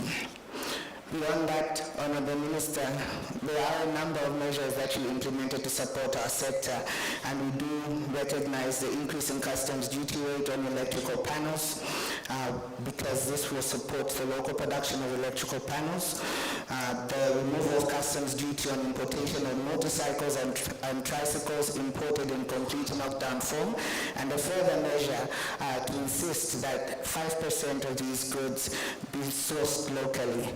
We believe that this will contribute significantly to employment creation, especially if the same approach is applied across all assemblers in the industry going forward. We believe this is low-hanging fruit and can yield significant outcomes in terms of job creation. Further to this, we recognize the increase in income tax relief to 20% from 14.2% for the first 5 years of operation in rural areas. Honorable Minister, we believe that this will contribute to spurring more investments in rural areas, and this is key when we are looking at creating employment, at creating infrastructure that taps into rural areas. Further, the work and the approach towards the multi-facility economic zones is recognized in addressing land rates and the costs inherent therein, as well as the proposed amendments to the Employment Code Act. Honorable Minister, we recognize that Zambian talent is, other countries are benefiting from Zambian talent, and equally with respect to the multi-facility economic zones, there are opportunities to benefit from a contingent of expatriates who can subsequently deliver skills development to various stakeholders in Zambia. We further recognize the effort to enhance access to finance under the further extension of the credit guarantee scheme. Notably, Honorable Minister, that is a long list, and we appreciate the response to our engagements. However, there are areas that we wish to highlight in terms of measures that were not adopted. Specifically, the proposal to amend the definition of agro-processing in the Income Tax Act and to include the processing of farm produce. We believe this is key to spurring the development of outgrower schemes, and beyond that, of course, encouraging job creation. Additionally, we also note the increase, apologies. We also note our proposal for a reduction in excise for malt and cassava lager was not adopted. Honourable Minister, there's a key value chain there with respect to cassava in particular that we believe would benefit from a reduction in excise and actually increase the level of revenue collected in the long run. Honourable Minister, we recognize the efforts towards maintaining stability in excise regimes, specifically for tobacco products, and also under CATRAG. However, Honourable Minister, we further note and commend, in essence, the move to provide for 1% waste allowance or loss allowance under the cigarette manufacturing subsector. However, the percentage set is quite high in the sense that this entails that manufacturers in this sector would need to achieve a 99% efficiency in production, and this in itself is a difficult feat. We therefore call for further consultation between ourselves, the Revenue Authority, as well as the Budget Office, towards a waste allowance in and around what we recommend at 5% or between 5 and 10%. This will encourage efficiency in the manufacturing sector and also address the risk that's been identified by the Revenue Authority. Honourable Minister, only 2 subsectors or areas left for me to highlight in terms of measures we believe could have been taken on board, specifically the apicultural or honey sector, Honourable Minister, wherein we did propose the zero rating of VAT on all apicultural products, as well as the removal of production and conveyance fees charged on bee products. I think it is not a secret that Zambian honey has made waves not only in the region but in international markets as well, and there are opportunities therefore to further bolster its contribution to GDP by implementing these measures.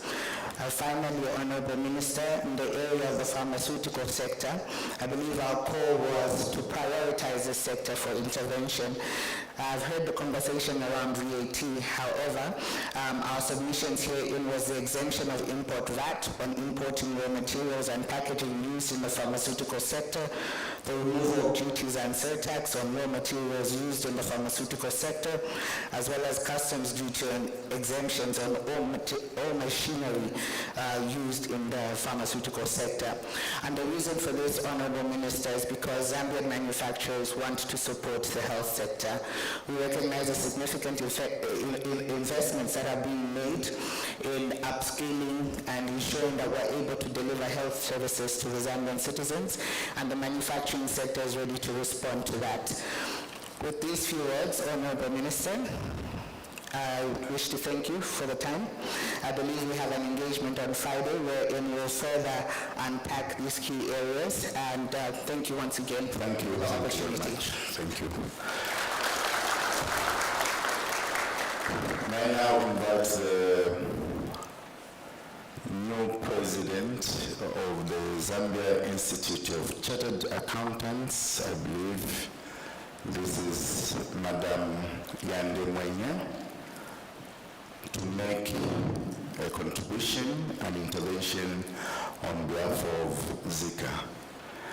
Just as we did for Mr. Kawahe, let us congratulate her for assuming a very important role in the accountancy fraternity.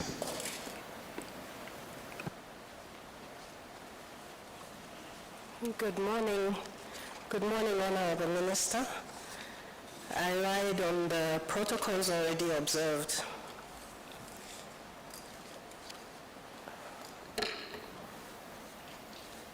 The Institute of Chartered Accountants has a statutory duty to advise government on aspects of social and economic policy relating to national development. We recognize the submissions made on the 2024 budget, and our submissions were informed by our confidence in the national budget as a key instrument for ensuring that national resources are raised and distributed fairly amongst all citizens. We take this opportunity to thank you, Honorable Minister, for incorporating some of the submissions made by Zika.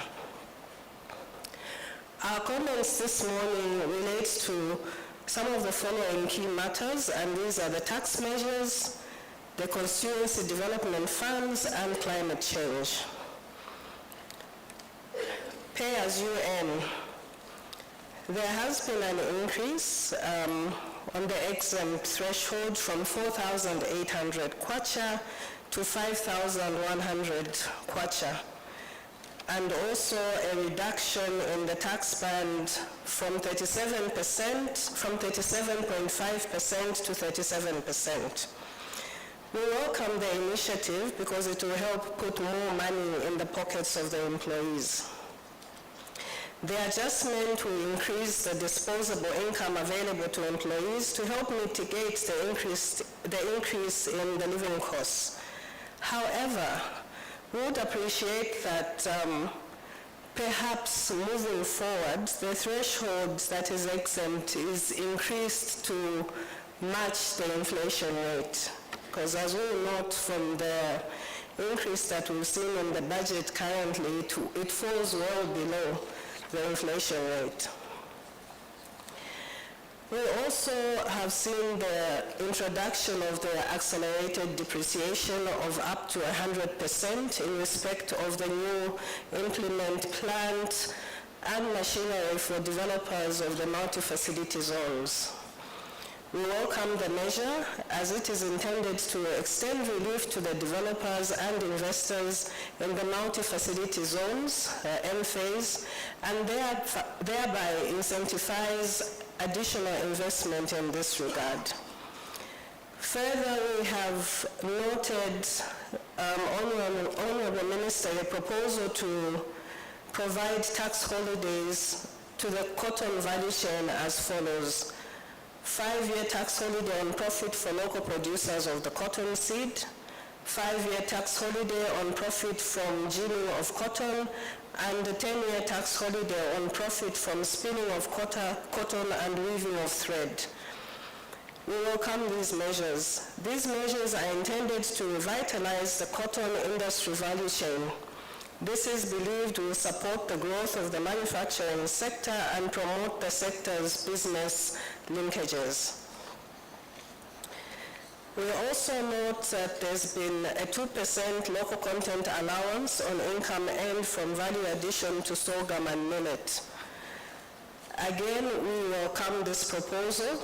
This measure is intended to encourage the uptake of local raw materials, thereby promoting domestic value addition by allowing businesses to deduct a percentage of the cost of acquiring sorghum and millet that is used in production. The local content allowance currently only applies to tomato, cassava, mango, and pineapple.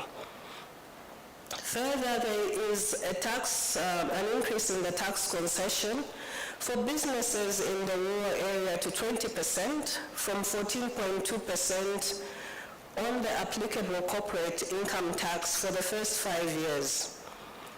Our commentary is we do welcome this measure as it will encourage investment in rural areas across various sectors of the economy and will also bring about more employment opportunities.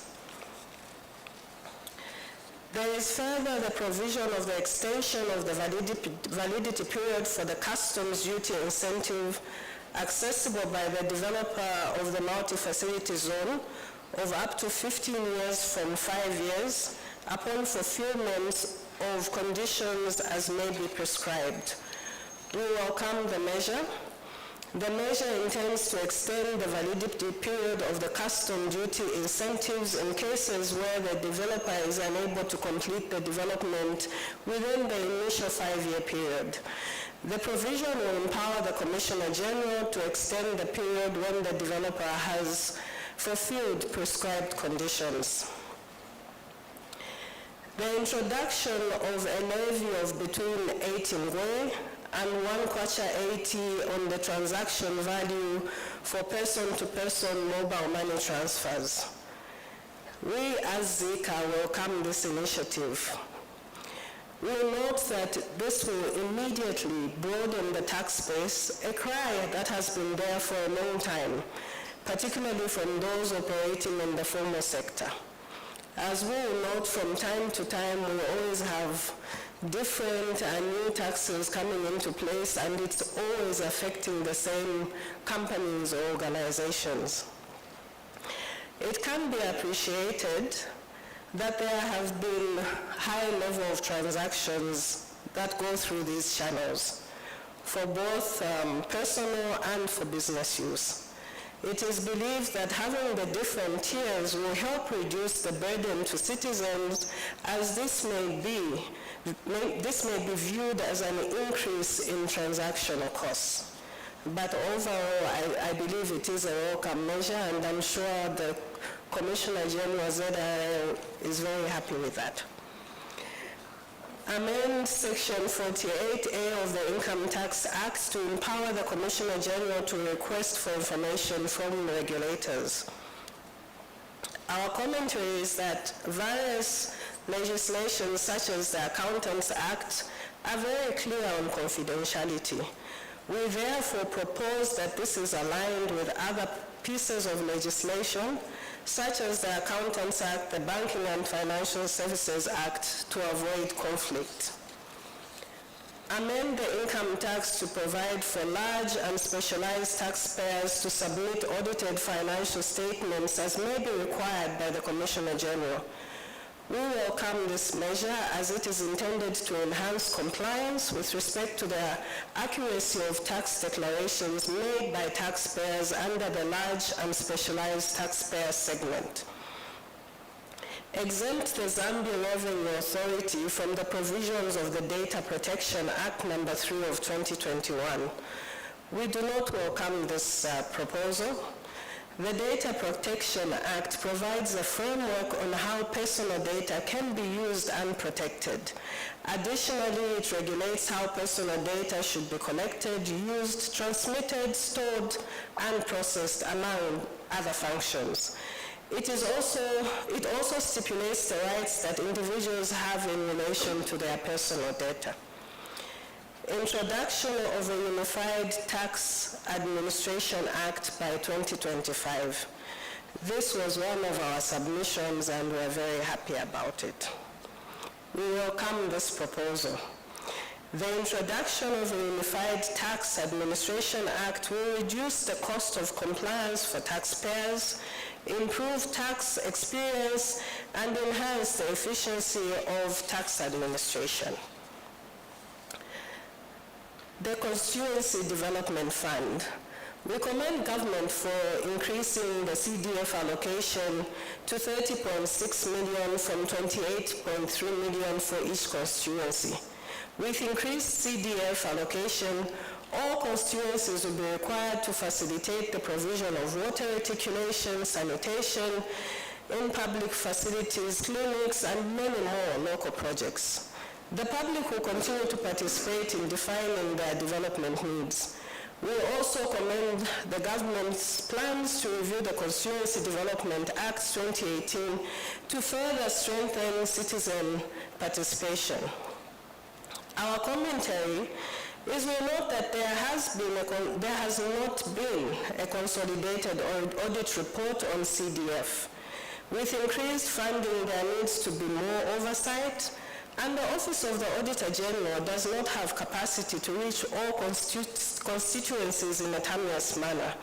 There is therefore need for the government to employ more Zika registered and trained accountants. Further, Zika provides a course in public finance management, and it is hoped, Honorable Minister, that this can be made mandatory for those charged with the responsibility of managing public funds. Climate change. We note, Honourable Minister, the line of new investment opportunities under the Industrial Development Corporation, IDC, that would potentially help in managing climate change. And these are the electronic vehicle manufacture, assembly of electronic bicycles, manufacture of wind turbines, and also the removal of customs duty on the following: electric motor vehicles designed for the transportation of persons, electronic buses and electronic trucks, accessories of electronic motor vehicles or cycles such as charging systems, and the reduction of excise duty to 25% from 30% on hybrid vehicles designed for the transportation of persons. We welcome these measures, Honourable Minister. The manufacture and assembly of electronic motor vehicles and bicycles will provide employment and tax incentives, provided will pave way for more investment. It is felt, however, that as long as we do not have the Climate and Sustainability Bill signed into law, we will not fully enjoy the benefits without demanding compliance in all sectors of our economy.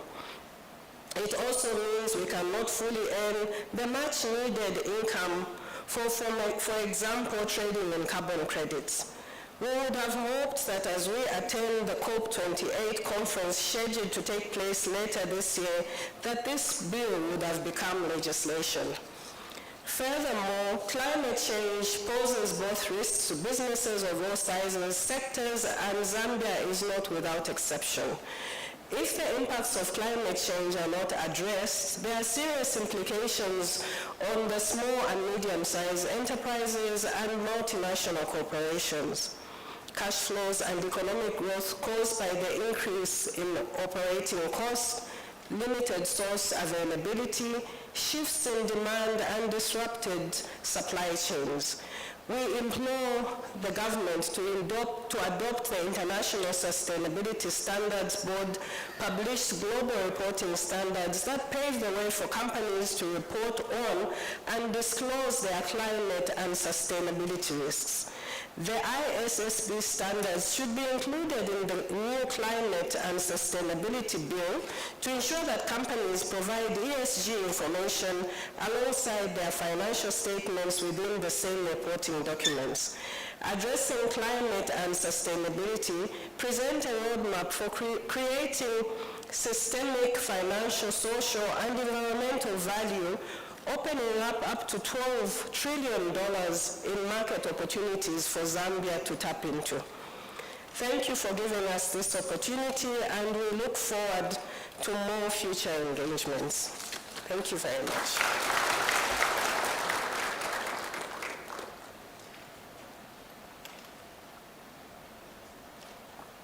Thank you very much, Madam President. May I invite at this point in time the President of the Bankers Association of Zambia, Mrs. Nzinga Melu, to give us some thoughts from the sector. Let's be generous. Come on. Thank you. Thank you very much.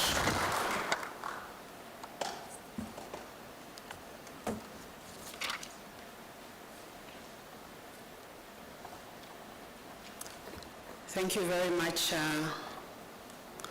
Honourable Minister, and we acknowledge you, and I just want to adopt all the protocols that have already been mentioned by the previous speakers. Let me just start by congratulating you for the I can understand, Honourable, that it's a very difficult budget because we are sharing poverty, as you rightly say, but we nevertheless congratulate you for the budget, which has the theme of unlocking economic potential. And due to time, I'm just going to go straight to some of the points that relate to us as bankers. Indeed, I stand here on behalf of the other bankers and indeed myself. I think firstly, there were some notable achievements that related directly to us as banks. I think the first one is the external debt that is under control following the debt restructuring agreement reached earlier this year. We must congratulate you for that, Honorable Minister, because that really provides a very stable environment, and investors, we have seen them really coming into the country following this debt restructuring. Indeed, we are looking forward for the second part of the restructuring to be concluded. I think the second notable achievement for us, amongst many others, was the strategic equity partner for KCM that has been concluded, and we are looking forward to you concluding on the Mopani copper mines as well, which, as you rightly say, is imminent. So we congratulate you for that, because that obviously will increase the copper production and will have a lot of knock-on effects, including the appreciation of the currency. And we also want to congratulate you on many other areas which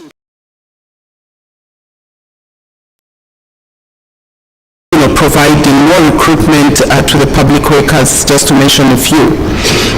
We also took note, your direct call to the bankers to reduce the interest rates. I'm sure the governor is, the deputy governor is very happy with that as well, because he has also been pushing for that. We just want to say we have heard your call, and we are actually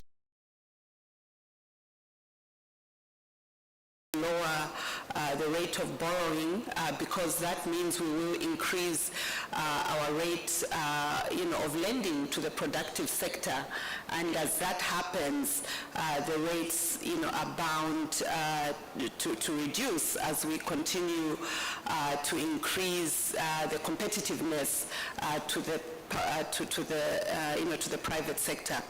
I'm just going to pick on a few points, Honorable, probably about 4 points, which will touch on a number of other areas which I will respond to.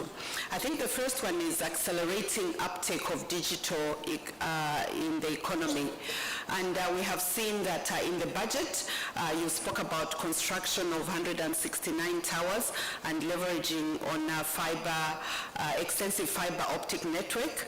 And, we are happy to say that this intention in the coverage will indeed increase our digital uptake, in the banking sector. So we are excited about that. I think, speaking on behalf of the bankers and the MNOs as well, this will definitely increase the uptake in the digital solutions. And one of our other submission was the issuance of the digital biometric identity card, which is going to be done through the INWIS project. I must say, for us, this is a big one. And we thank you for listening to us on this one, because this is going to facilitate the deployment of the centralized eKYC and smoothen the efficiency of onboarding clients in the bank. A number of times, clients do complain that it takes very long to open an account, in the bank, and it's just because we have to ask the right questions of knowing our clients and our clients' clients. And having this INWIS project is indeed going to help us smoothen the process of onboarding clients. So we intend to see more clients being banked, as well as reduce the issue of cyber crime and frauds. One of the biggest risks that we see as banks is obviously the issue of cyber and frauds. And this INWIS project is one that is big, and we're excited and looking forward. I guess the question for us is the question of timing, and we are hoping that we can see this early next year as opposed to later next year, because then we start seeing the immediate benefit. We also wanted to acknowledge the deployment of government services onto the ZAM portal. and our response here is that this will reduce the manual transaction and increase the uptake of electronic transactions in the banking sector. And while the intention is to increase the number of services from 280 in 2023 to 382 in 2024, we are indeed still a long way in considering the government identified at least 1,500 services, but indeed this is also a good start. In terms of the FISP reforms, we noted your comments that this is a journey and you couldn't just drop FISP just like that, and we will continue to work on FISP as we are distributing the e-vouchers. Our response to that is that as banks, we are ready with prepaid cards to support the farmers. So we are ready. We are already working with Ministry of Agriculture. They've identified a number of banks, so we are working with them to just make sure that we continue to distribute e-vouchers to that. So we are really excited about that.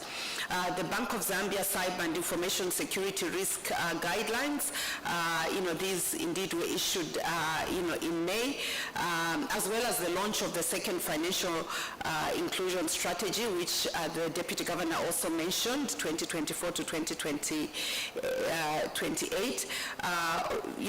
We just want to also, acknowledge that as banks, we are responding to this and just ensuring that we prepare ourselves and just ensure that we really push the financial inclusion agenda. The second point was on the SMEs, the MSMEs, for us to say how do we really push, and increase production and activity in this space.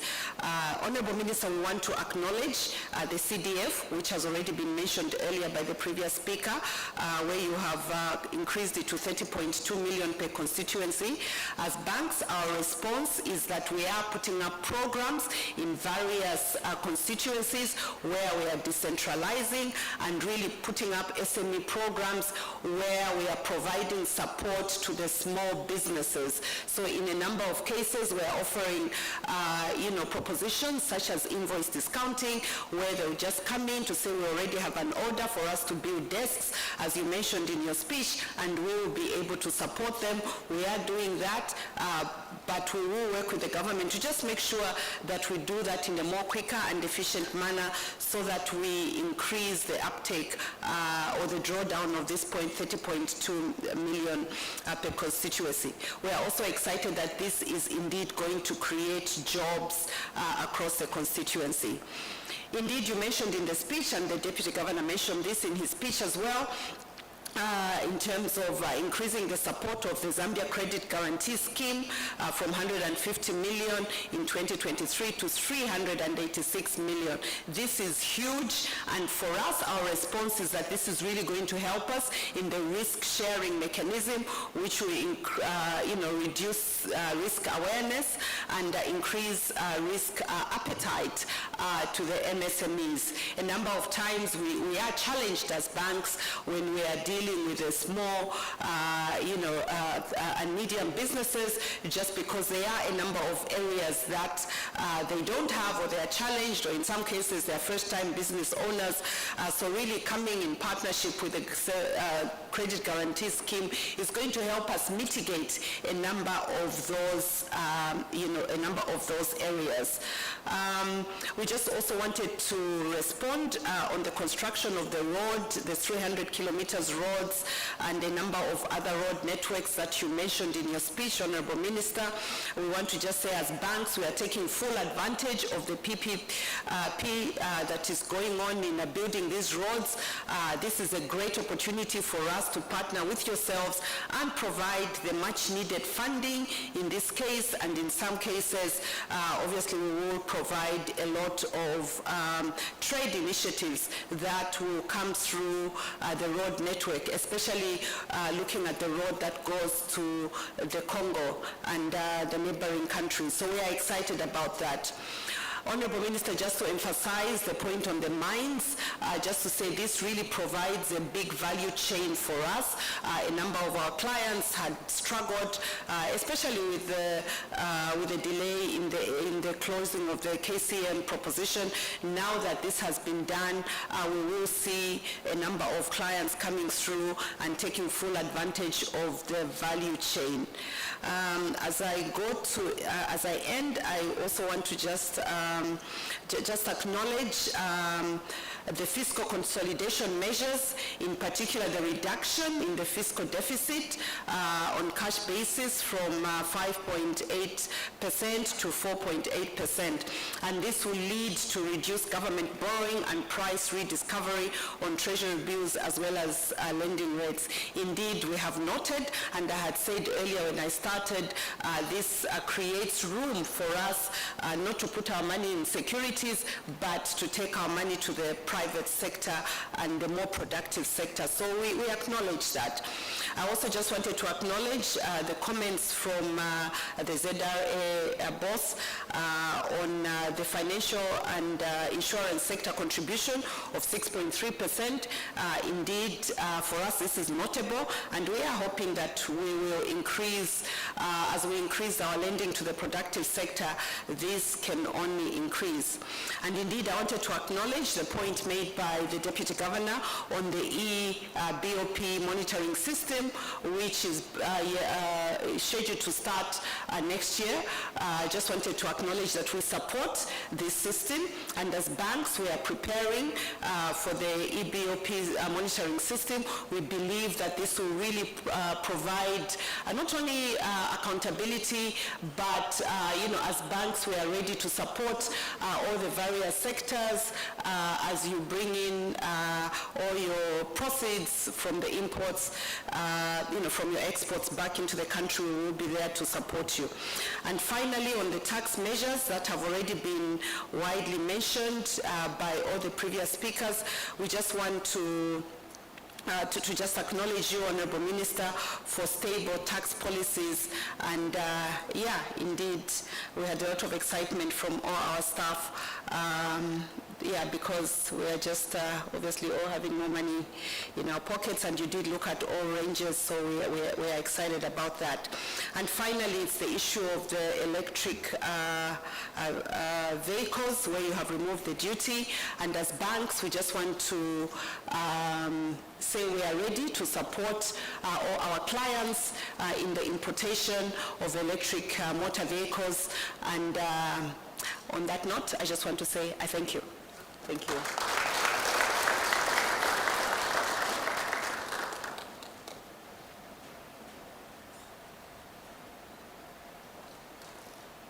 Thank you very much for those interventions. Perhaps at this point in time, should the need arise, as I think there is, maybe the Honorable Minister and the team can comment on some of the issues that have been raised, which seek some responses from the team. When that has happened, we will go to another set of interventions before we open up for questions from the floor. Thank you.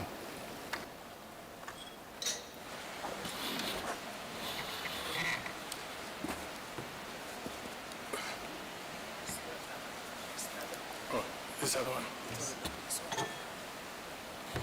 Thank you very much indeed for all those valuable comments that have been presented. On a couple of them, it was, I think, disappointment that some of the tax proposals that were presented were not adopted. I apologize, but as you can imagine, as we provide incentives, we also have to be mindful of the fact that once again, we cannot just do it as a bullet arrangement, because there's still need for a bit of money to come through. So that is being selfish, but if you notice consistently from 2021 up to now, the trend is very clear. to provide more and more tax incentives for business so that it creates jobs, so that many more of our people get hired. So it will be a continuing process. If we have not been able to do something this year, let's cross our fingers, maybe next year we can still be able to do it. Otherwise, perhaps the next comment is on the issue of the mobile money taxes. We thought very seriously about this because indeed this is something good that has happened to our country, that many of us are able to transact from our phones, and also, of course, mobile money, which reduces costs. You don't need to go to the bank. Out there in the rural areas, I can tell you that it is also catching on very quickly. It's not uncommon that you can buy fish out there in the village, not using hard cash, but just using mobile money. The public out there is accepting that mobile money is money. So we're mindful of the fact that we didn't want to disturb this, but however, if somebody else did contributing anything in this country in terms of tax, and we felt that to the extent that many of them do transact on the mobile money, maybe that is one way in which we could be able to extract something out of them so that they also contribute.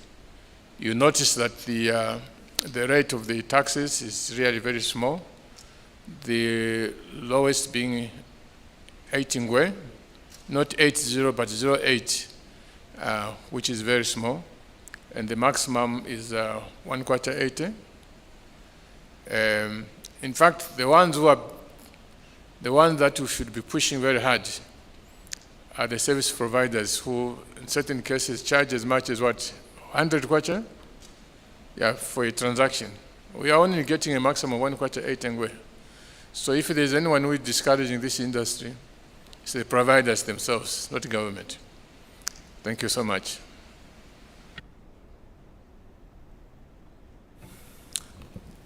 Thank you very much. I believe that might end the comment from the Honorable Minister and the team. At this point in time, may I invite the representative from the Civil Society for Poverty Reduction to make the intervention. Now, this is a TV production, so I'll ask you to use the other podium. There's a podium there. Yes, it works very well.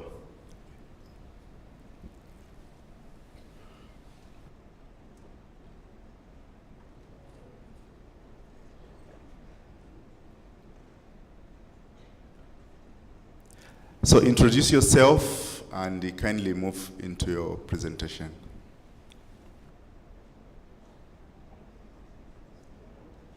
Somebody help to switch on the mics. Good morning. My name is Walusiku Luputa from the Civil Society for Poverty Reduction. I would like to begin by riding on all protocols that have already been observed by the previous speakers. And I'd like to thank you very much for the opportunity that you have given us to express our initial observations on the budget. So I'll just begin by highlighting basically what CSPRI does. And the Civil Society for Poverty Reduction is basically an anti-poverty advocacy network that has been building the voices of the poor in the fight against poverty. Our vision is to see a Zambia where citizens are empowered and have access to basic needs.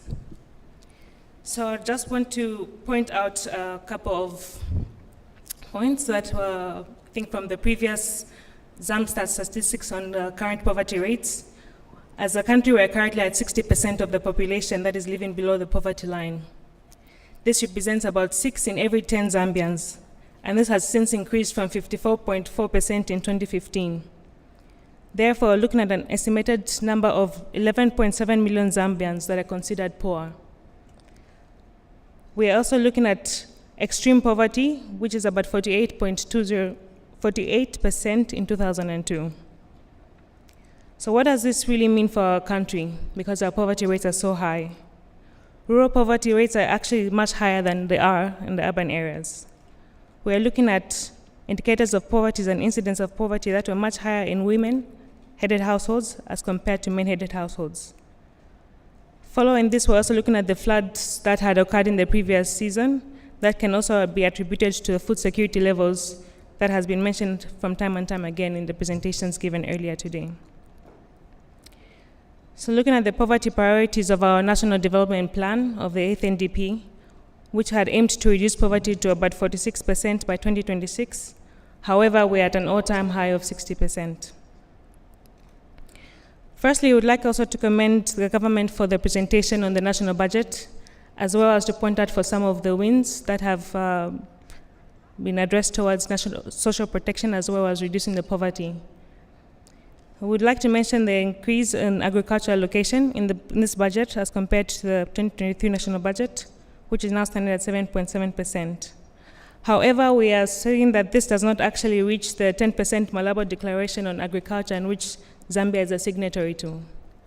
Of course, it was mentioned that earlier we cannot talk about increases all the time, but we would also like to look at the performance of the agriculture sector, including the rolling out of the CASP that has been mentioned to be one of those programs that is going to take advantage of and to promote different types of variety and diversification in the agriculture sector.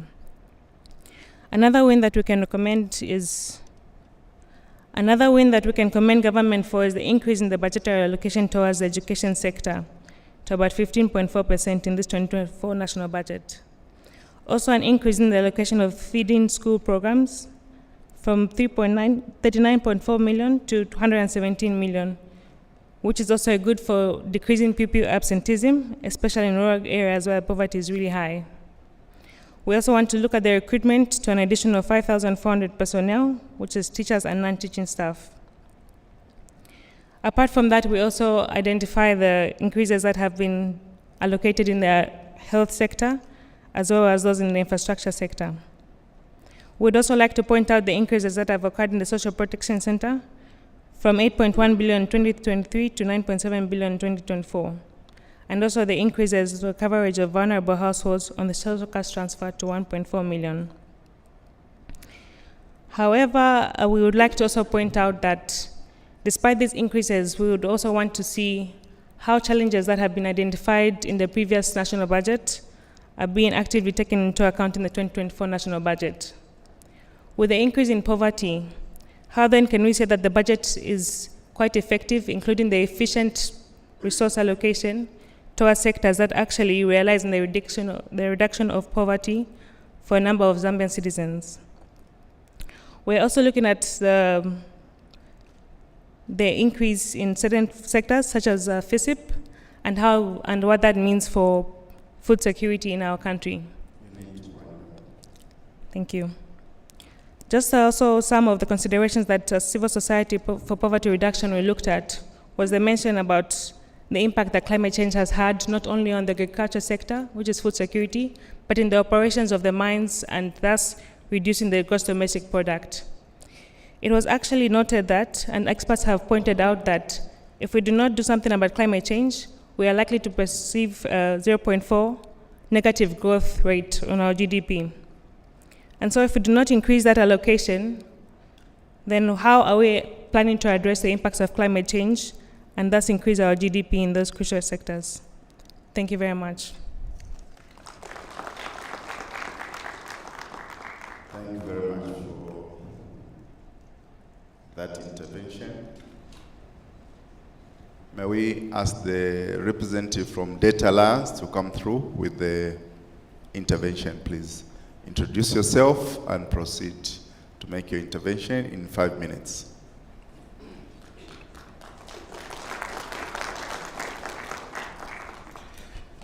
I read on the protocols already observed. My name is Emmanuel Zulu from the CSO Data Alliance. I'm an economist. Thank you. Sorry. The The 2024 national budget, which is pegged at 177 billion, comes at a backdrop of major milestones around debt restructuring. We note that we had reached an agreement with our bilateral creditors, and this has opened up fiscal space for the country to actually spend on other economic needs. This has resulted in an expansionary budget, which we actually get to appreciate. We note that the 2024 budget actually resonates with the theme of unlocking economic potential. This is in light of the allocation towards economic affairs. This is elating. We also note that budget allocation towards debt servicing has actually reduced, especially for external debt. This has also reduced the burden on public affairs spending. So we take note of that and we commend the government for that. However, we actually note that despite having reached a debt restructuring agreement with our creditors, the debt agreement with individual or individual creditors or maybe the commercial lenders has not been concluded. We must emphasize that this has a potential to unsettle our planning for 2024. We actually urge government at this particular point that you speed up negotiations with the commercial lenders, as well as conclude on the MOUs with the bilateral lenders. We take note also that the 2024 budget emphasizes on the approach to work with public-private partnerships, especially on infrastructure projects. We appreciate this in light of constrained resources, as well as it provides relief from external borrowing. However, our major concern is on transparency around PPPs. We actually note that there are still gray areas that may need to be cleared whenever we are engaging in PPPs. Honorable Minister, we would like to also take note that the 2024 budget comes at a point where we now have the Public Debt Management Act in effect. However, we note that the budget was silent on the aspect of the sinking fund. We were given a debt restructuring that speaks mostly to deferment. So we are expected to be preparing for debt repayment. However, we did not hear that being mentioned in the speech. Honorable Minister, as I close, we actually note the drive to actually increase domestic revenue mobilization through mostly taxation. This is a welcome move, as we know that our resource envelope has been very weak. However, we take note that even as the government strives to increase domestic revenue mobilization, this should not be at the expense of the businesses that may crumble with the pace at which this may be done. Thank you so very much. We have the representative from Zanamaka here.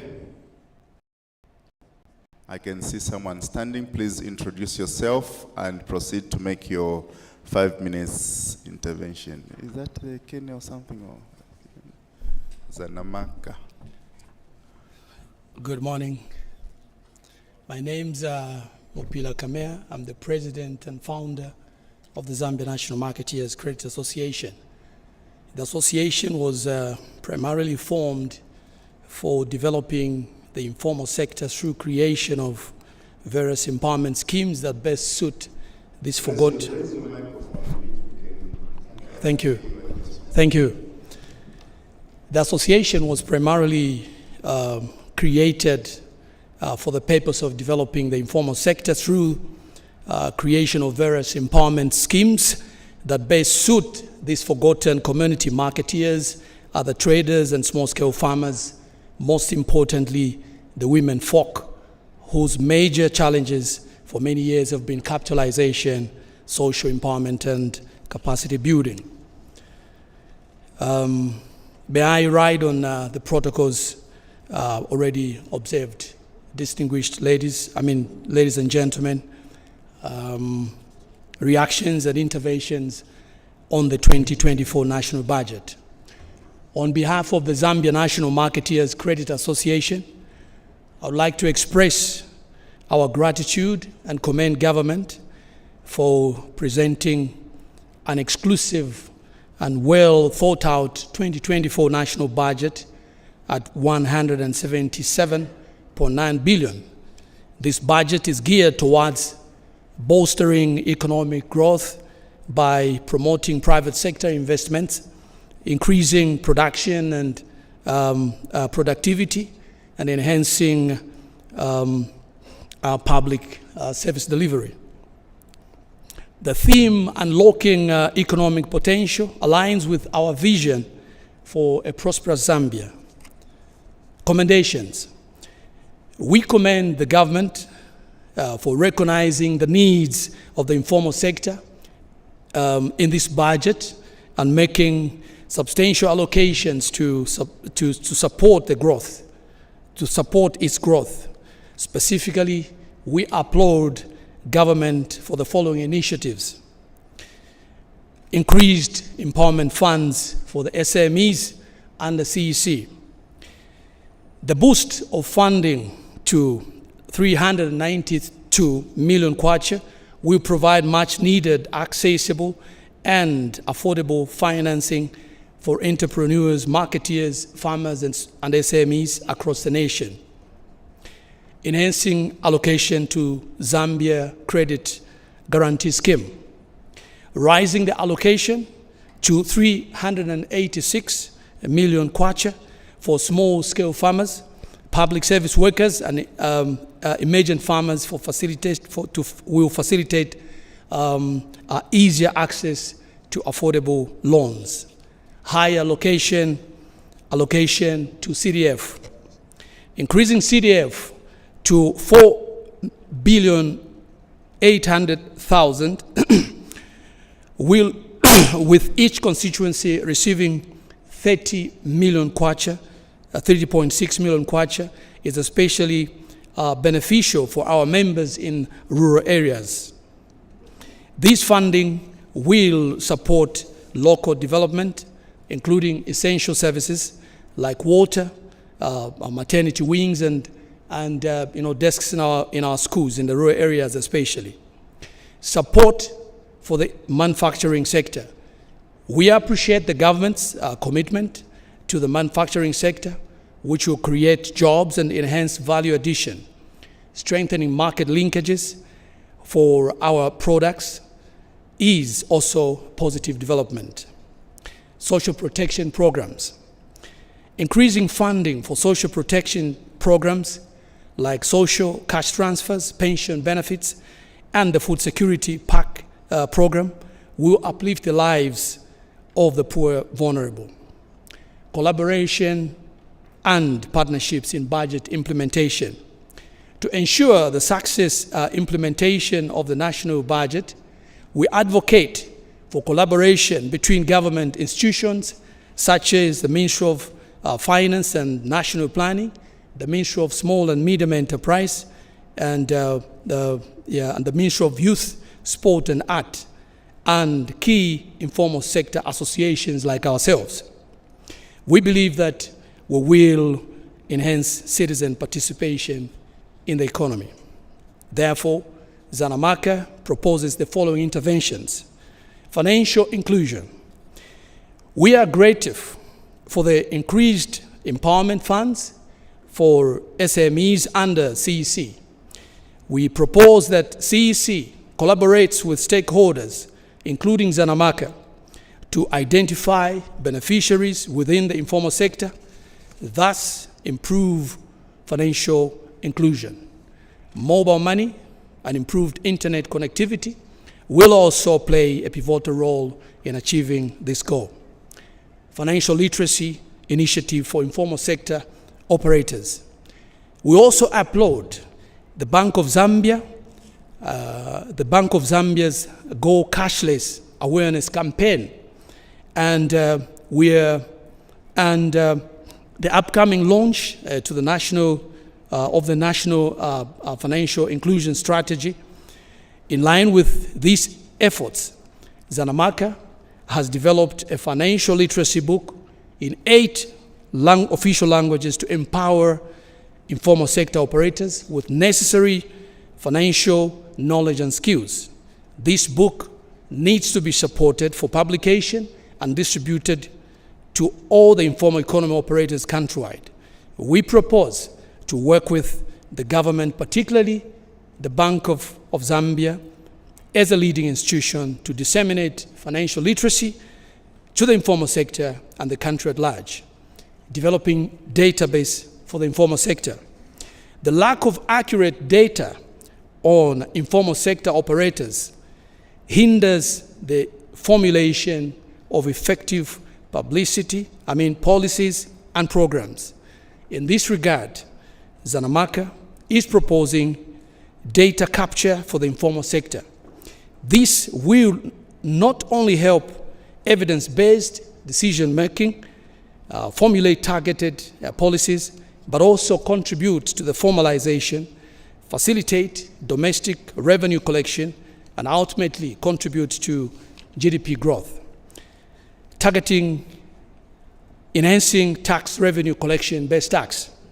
Zanamaka is willing to work with government, particularly ZRA, to facilitate base tax collection and ensure that every marketeer and trader complies with their tax obligation. We are therefore proposing initiatives to formalize the informal sector through registration of small businesses and SAVE as a ZRA facilitator for dissemination of information on base tax, to tax compliance, other tax-related matters, digitalization and data capture among informal sector participants, identification of beneficiaries.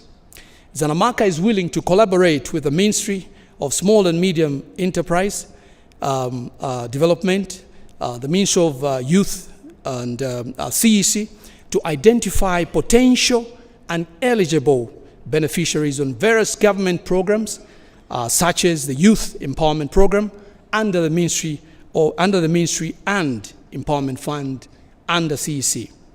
Establishment of workforce centers with the Ministry of Labor and Social Security. To address youth empowerment and employment, Zanamaka proposes partnering with the Ministry of Labor and Social Security to establish workforce centers. These centers will serve as labor exchange networks, extend social security activities, and disseminate information about government programs to local communities. Working with local authorities. We propose to work with local authorities in identifying, implementing community projects such as water reticulation and sanitation systems, especially in markets and public amenities, using the Constituency Development Fund. We appreciate the government's efforts to delegate authority and enhance efficiency in utilizing CDF funds. Monitoring and evaluation. We propose partnerships with government institutions such as the Ministry of Youth, Sport and Arts and the Ministry of Small and Medium Enterprises Development, particularly CEC, to conduct regular monitoring and evaluation to assess the impact and effectiveness of the government programs and make necessary adjustments for improvement. In conclusion, this intervention, Honorable Minister, will not only strengthen the informal sector, but also contribute to the overall economic growth and prosperity of Zambia. We look forward to fruitful collaborations with the government and other stakeholders in realizing these goals. I thank you for your attention. Thank you very much, Mr. Thank you. Your predecessor, we will need copies of your presentations so that we can share with our partners. At this point in time, may I call upon the representative from NGOCC to come forward and make their comment and submission.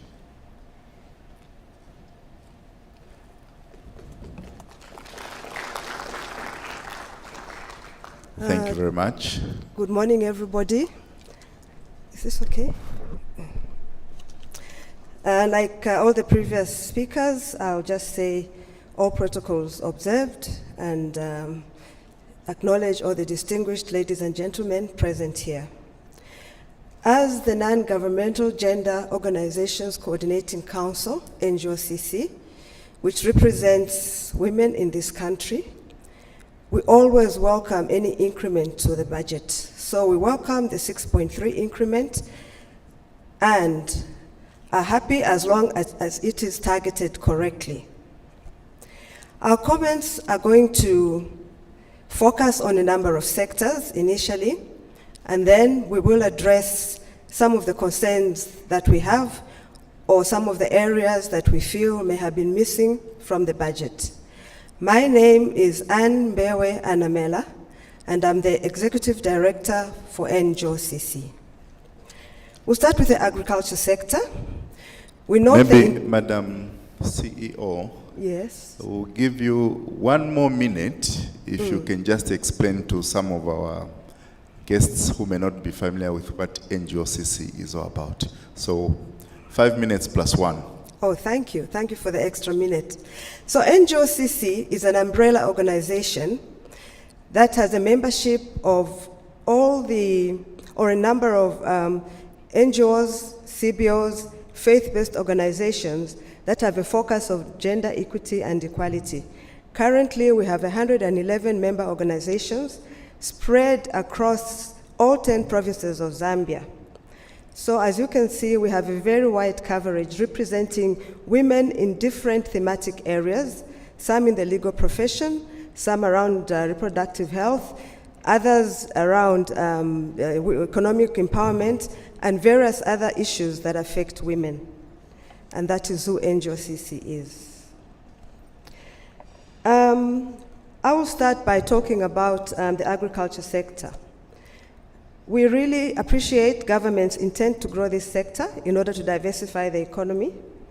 But from this year's budget, we are concerned about the reduction in FISIP, in the Farmer Input Support Program, because we know that a number of women, especially in the rural areas, are dependent on agriculture for their livelihoods. So our hope is that this decrease is not going to affect our women in terms of access to farming inputs. We also would like to talk about the health sector. The budget, which has been allocated, translates to about 11.8% of the total budget.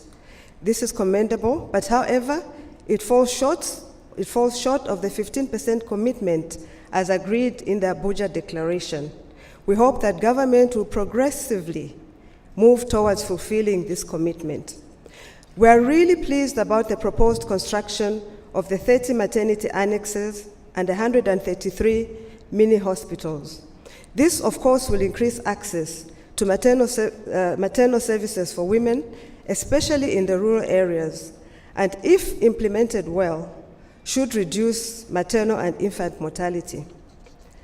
However, we would like to urge government to ensure that these hospitals are adequately resourced, human resource, drugs, and equipment.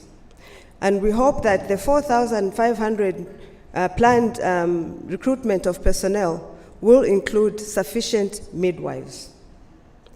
The construction of the 2 new cancer hospitals in Dola and Livingston is also very welcome. I think, as many people know, a lot of women have succumbed to cancer, breast cancer and cervical cancer particularly. So we hope, like the other maternal clinics, that these will also be well resourced in order for them to really address this growing issue that we have. Concerning the education sector, like health, the proposed increased allocation of the budget at 15.4% is welcome. However, this still falls short of the international commitment of the 20% in the Dakar Declaration. We're, however, happy at the over 100% increased allocation towards the school feeding program. This will provide some relief to learners coming from vulnerable households. We also see the intended procurement of 1,000 desks for learners. That, for us, is a very big opportunity for entrepreneurs, and we hope that women will be able to access these opportunities through deliberate affirmative action. The Constituency Development Fund, a number of previous speakers have talked about this.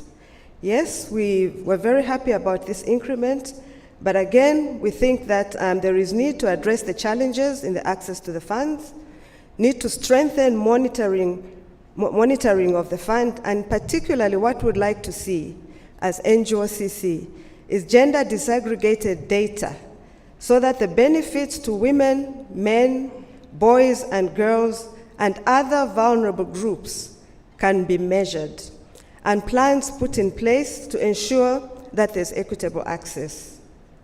We also reiterate our call on the need to streamline the guidelines and put in place, as I said, affirmative measures for equity. We're very happy also to note the progressive and continuous interest by the government to improve social protection programs and allocation to these programs. This is very important, especially right now, when we see the very high levels of inflation. And this also speaks to the issue of the increase in the threshold for pay-as-you-earn. We're happy to see that as well. Anything that puts more money in our pockets, as the Bank of Zambia, as the Bankers Association chairperson mentioned, is welcome. Besides all the positive things that we've seen in the budget, we have a few concerns. Our first concern is that the budget does not make provision for the constitution review process. Especially, our major concern as women is the expanded Bill of Rights. As we have stated before, the expanded Bill of Rights remain key for women and children's rights. We had hoped that government would have been very clear in this budget on an allocation for this process. We had also anticipated that there would have been an allocation for the operationalization of the Gender Equity and Equality Act, specifically the establishment of the Gender Commission, which is a constitutional imperative. It was also our hope that the budget would have given an indication on the re-establishment of the Ministry of Gender. We have stated, and we will continue to state, that we would like our ministry back. We further hoped for a budgetary allocation towards the full operationalization of the Anti-Gender-Based Violence Act. As some of you can see, I'm wearing an orange ribbon here. NGOCC has been carrying out a campaign against gender-based violence for the past 8 months, and this will run into December. All of us read the papers every day, we listen to the radio, and we know how GBV cases are increasing and how horrendous some of these are. We therefore expect that government should really prioritize gender-based violence. 2 issues have not been addressed under this act. One is the establishment of the Anti-Gender-Based Violence Fund. The second one is the construction of safe houses or shelters, both provided under the Act, but not addressed for years. We had hoped that this would be addressed, and we pray that this will be somehow taken into account. As a women's movement, we're still concerned that the 2024 budget, just like budgets before it, remains gender blind. We urge the Ministry of Finance and National Planning and the legislature to ensure that national budgets are gender responsive and sensitive, taking into consideration the differentiated needs of men, women, girls, and boys. As we've always stated, gender equity and equality is not just rhetoric or any other issue, but is a development imperative, and the national budget is key as a move in moving towards, is a key tool in moving towards this agenda. Thank you very much for this opportunity. Thank you very much, Angelo Sisi. Let me just cross-check if we do have a representative from the Zambia National Farmers Union in here. ZNFU. We do not have at this point in time. We hand the microphone back to the minister and the delegation to comment on some of the issues that have been raised on the floor by mostly civil society and other non-state actors. Thank you.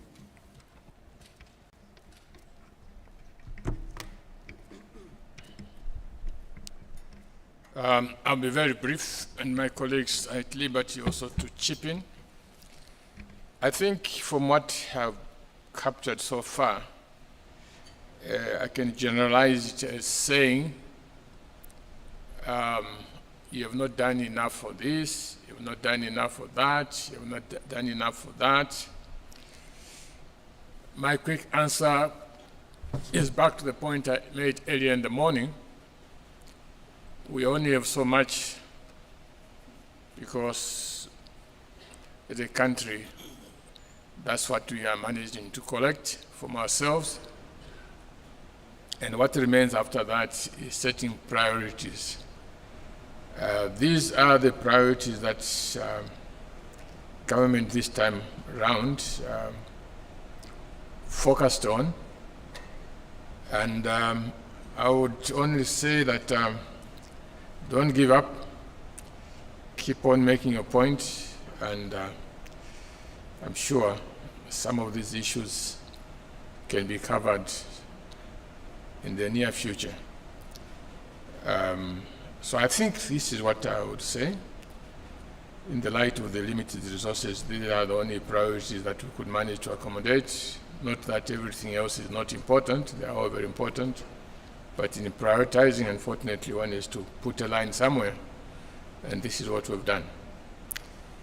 I believe there was a specific issue on FISIP, which the ST can respond to. Thank you. Thank you very much, Honorable Minister. With regard to the issue that was raised by NGOCC on FISIP, that we have reduced the allocation. So the target for FISIP is still the same, 1,024,000 beneficiaries. What has reduced is the cost. So as the minister presented, instead of procuring the fertilizer at $1,200 per metric ton, we have got some efficiencies, and the fertilizer will be procured at a weighted average of $865 per metric ton.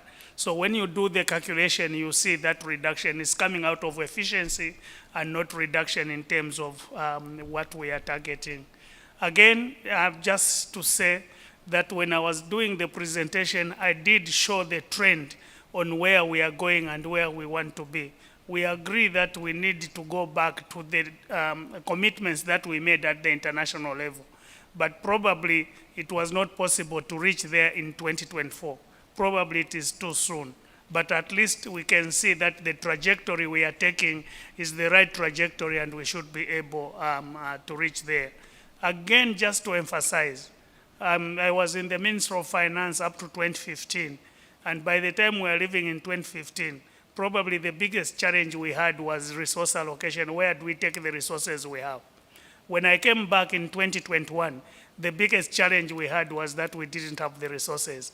If only we can all concentrate and grow this pie, and we have a bit more resources, we'll be able to address most of those challenges that we are talking about. And finally, Honorable Minister, of course, I was told that there was a comment that was made on the debt restructuring and the sinking fund. First, obviously, we have got the act already that provides for the sinking fund. But second is the issue of the process that we are with the debt restructuring and what we expect to remain. And previously, I think the minister, when he was addressing Parliament, he did indicate that instead of us paying all that amount of money from the official creditor committee alone, we'll be paying about $78 million per annum in the next 10 years. And when we negotiate with the private and the bondholders, we'll be able to establish that. But obviously, for the official creditors, what they did, most of them, was they extended the maturities and reduced the interest rates that gave us the nominal haircut. We expect the private sector probably not to come with extended maturities, but to come with the haircuts so that they can be able to be paid their money immediately. And as we are doing that, obviously we are looking at what is the potential, what is the gap, and how can we make sure that we don't go in this debt distress. So the sinking fund is already there. The build around the sinking fund obviously will be coming.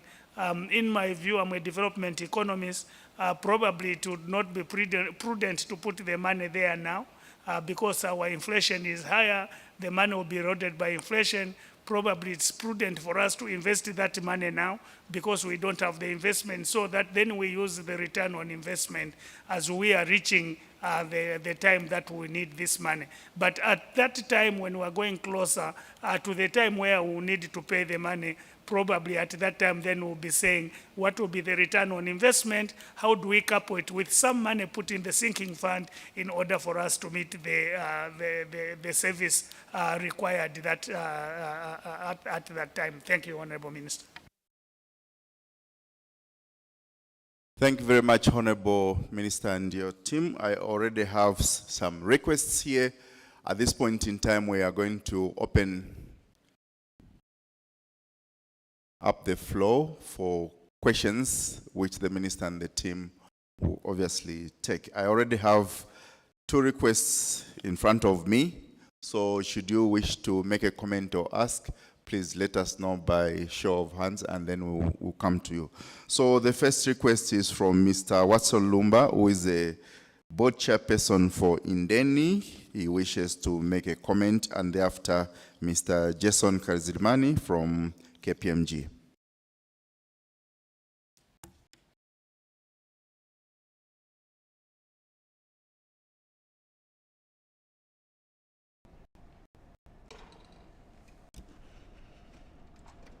Good morning, Minister, and all protocols observed. The board chair, my name is Watson Lumba. I'm coming from Indeni Energy, formerly Indeni Petroleum Refinery. Minister, I have 2 comments which I will need your intervention, if you may, of a policy nature. The first one is on the Tazama pipeline. You mentioned in your budget speech, which we have all well received, that the pipeline will be open even to third parties, which is okay. But we believe as Indeni Energy that you need to put a caveat there, and I'll qualify why I'm saying so. I don't think it should be every Jim and Jack who's in the energy sector who should access that. Reason being, right now, the pipeline is more like redundant. The reason being, there is diesel from Tanzania up to Tazama, and the person who is the owner of that diesel, they have no uptake. So now, all the way from Tanzania up to Tazama, the pipeline is full with the diesel. So even if their quota has ended, no one can access it. And I saw on the news that now the Tanzanian police have been requested to start guarding that pipeline. That's the reason we're saying from Indeni point of view that there should be discrimination. I think we need to have those to access the Tazama pipeline who have tankerage, who can store. Immediately it arrives, they move it out. We were requested as Indeni to get that, to help with hospitality. But again, Minister, you know that Indeni, from Tazama to Indeni, the pipeline was not cleaned. And even if it was cleaned, Honorable Minister, the Indeni diesel tanks are full of high sulfur diesel, which we processed, and it's stuck there because no one can uptake that diesel. We've tried to export. The price of that diesel is high. And we tried to ask ERB, though it's not our asset, it's a government asset, but just to help us as Indeni to help those who are stuck with that diesel in the pipeline. We can't because it wasn't our duty to clean the pipeline. And so with that as Indeni, we believe that the pipeline usage should be to those either they have immediate uptake or they have storage. Our second comment, Honorable Minister, is on Indeni itself. First we need to thank you, Honorable Minister. In the last budget, you gave us 500 million kwacha to clear the redundant packages, which we did. And now, what next? You told us, Honorable Minister, which we accept, and we are excited to be an OMC, but now with no capital, we are not crying about capital. Our cry, Honorable Minister, is the government regression on procurement cannot work for a company like Indeni operating an OMC. I'll qualify that, Honorable Minister. In our pursuit to be an OMC, we participated in the tender with FQM, the mines in Solwezi, which we won. We were given to supply some diesel. We applied to ZPPA to allow us to procure that fuel to supply to FQM. But because of the waiting time, Honorable Minister, today we are supposed to deliver two tankers at FQM in Solwezi. We have only managed to deliver one. The reason being, Honorable Minister, when our competitors can make a decision in the morning, in the afternoon they can implement. When we make a decision as Indeni, we are going to be subjected to the waiting of other regulation. We applied for a waiver with ZPPA, which came late. In the end, we have ended up supplying diesel to FQM. The two tanks we are supplying today and tomorrow, it will be at a loss of about $40,000. And in our infancy, without capital, when we are trying to make this, Honorable Minister, we feel Indeni needs support. If you are not giving us money, give us leverage for us to operate as quick as Total, Puma, Mount Meru will operate. Following government regulation as Indeni Energy, it will not help us. The second point, Honorable Minister, I want to bring to your attention as a shareholder of Indeni, the owners of Indeni, you have put Indeni, the refinery plant, on care and maintenance.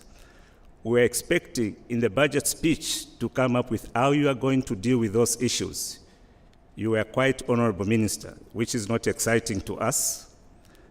We wanted something in Indeni.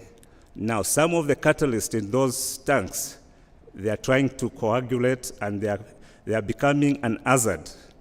And we cannot continue with care and maintenance without money. We are asking, Honorable Minister, even if your resource envelope is free, you look after your asset at Indeni. I thank you, Honorable Minister.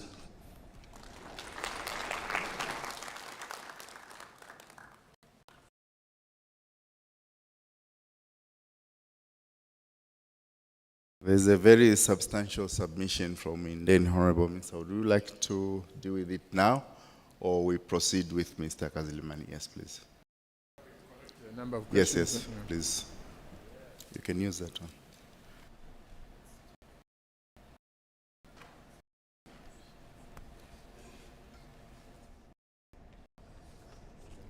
one. Afternoon, Honorable Minister and your delegation. All protocols observed.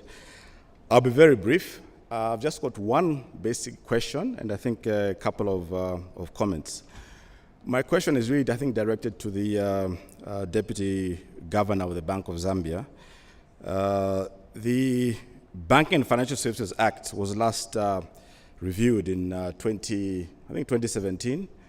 And shortly before that, or shortly after that, we did have the Bank of Zambia corporate governance directives being issued. And then this year in May, the Bank of Zambia cybercrime and information risk management guidelines were issued. And there's also, what I'm saying is there's been a lot of regulation and changes in laws coming out of the Bank of Zambia. So my question is, what can we expect to see as changes in the Banking and Financial Services Act in 2024, given that the Bank of Zambia has been pretty active in updating its rules, updating its regulations, and so on? My second point is on I think just a comment on the budget. I think the ST did say that, look, we're trying to get back to Vision 2030 to make Zambia a prosperous middle-income country by 2030, which I think is a good thing. And I think certain aspects of the budget do speak to that. I think we've seen more attention being paid to agriculture. It's moved from 2.2% to 7.8% of the budget. Infrastructure as well, from 9% to 14%. This will cover things like roads, water supply, and also, construction of airports at the likes of Kasaba Bay and so on. I think which will probably stimulate things like tourism, which is a good thing. CDF as well, going up to 30.6 from 28.3 is a good thing as well. But here, I think, putting on my hat as an accountant and an auditor and echoing the sentiments of the Zika president, I think there's the issue of the capacity that we need to be mindful of. It would be nice to know how CDF has been managed in the last 3 years since it was first introduced. Sorry, I'm talking about the increase in the CDF since the major increase in 2021. It would be nice to know how these funds are being managed and whether there are any pain points. Because I think this is a point of interest for accountants and auditors. And I'm sure Zika and its members are very, very willing to come in and help if there are any issues in terms of capacity. The Employment Code Act as well did cause a lot of pain for employers.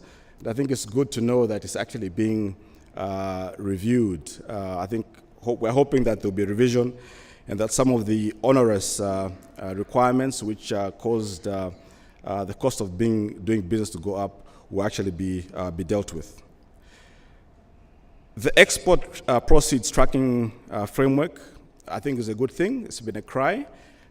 People always say, look, people make money in Zambia, but then the money never comes to Zambia. But at least now we know that at least the money will be accounted for here. And we trust that going forward, it will actually improve tax compliance if all the proceeds are actually recorded and tracked in country. Another good thing, I promise I'll be brief, but it's the last one I think is important to mention. I think the initiatives by ZRA, Dinga and his team, the electronic invoicing system, I think will be a major game changer. It should also improve tax compliance. The introduction of digitized IDs I think will help make sure that everyone is captured in the tax space, whoever ought to be captured. The construction of communication towers across the country to improve connectivity is a good thing.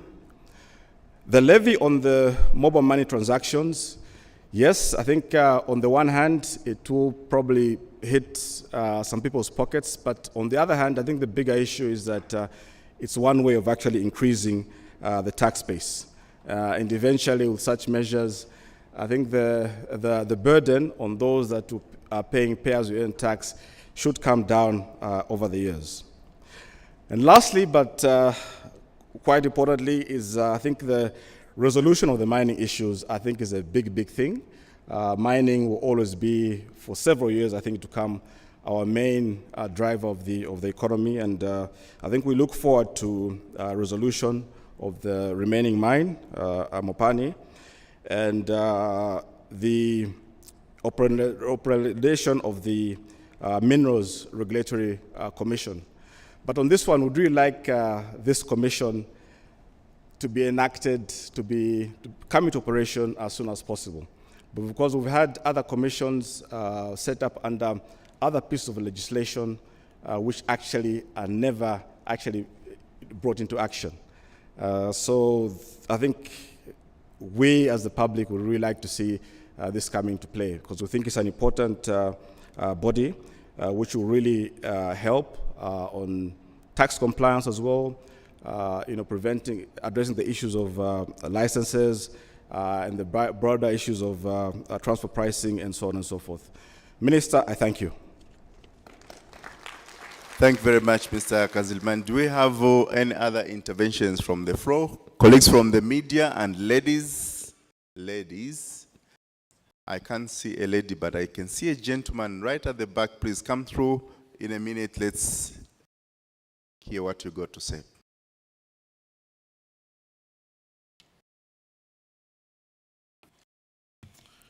Thank you very much for the opportunity.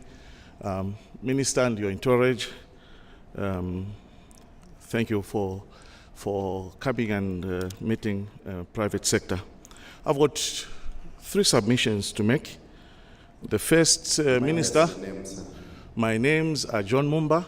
I am chairman of the Zambia Customs and Forwarding Agents Association, ZCFAA. My apologies. The first submission is to congratulate you, Minister, over your pronouncement on the reduction of duty on the rolling stock, including wagons and locomotives. What is happening now in industry is that we've got private trains coming out of Dar es Salaam who have drastically reduced the transit time from the port of Dar es Salaam to Kapiri Mposhi.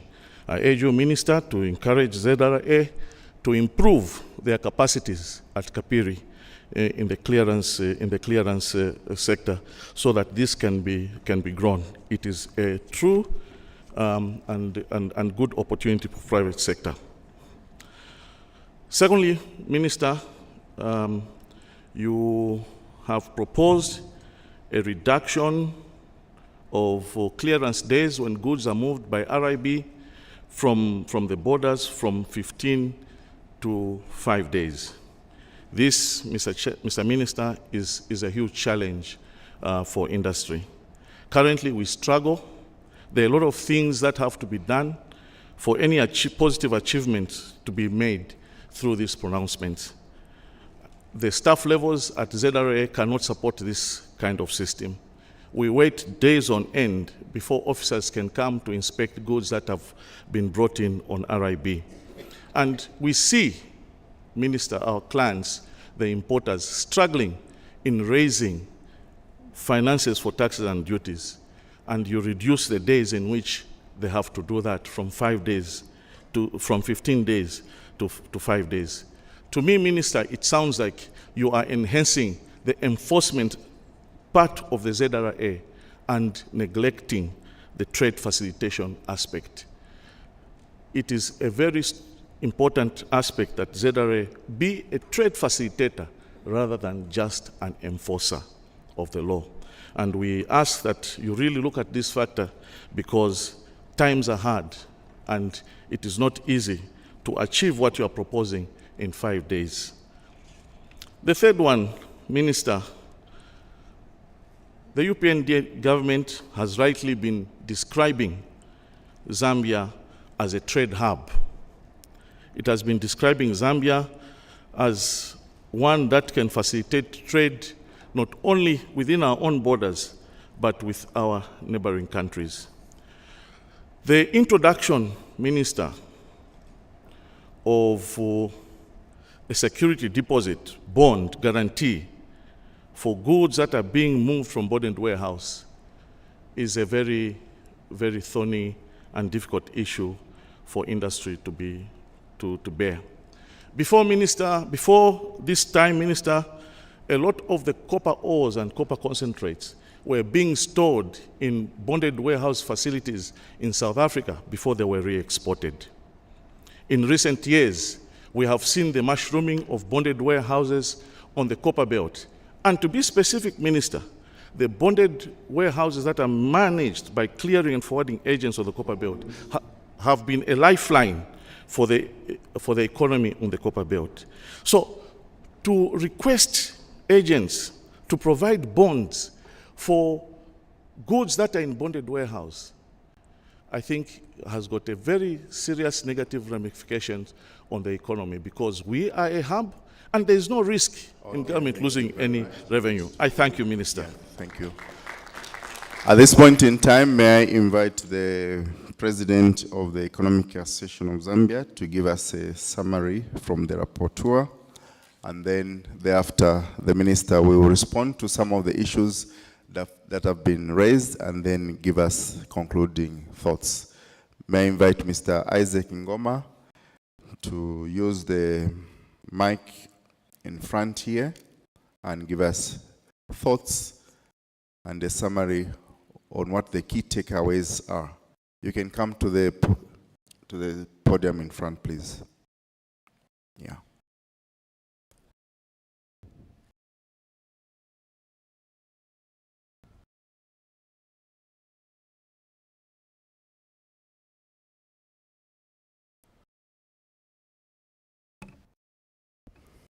So Mr. Ngoma has been listening to what we've been saying, and is going to give us a summary of what the Economics Association of Zambia thinks are the key takeaways that we need to look at. Obviously, in addition to those that we ourselves as individuals have prioritized. Thank you. Proceed, Mr. Ngoma.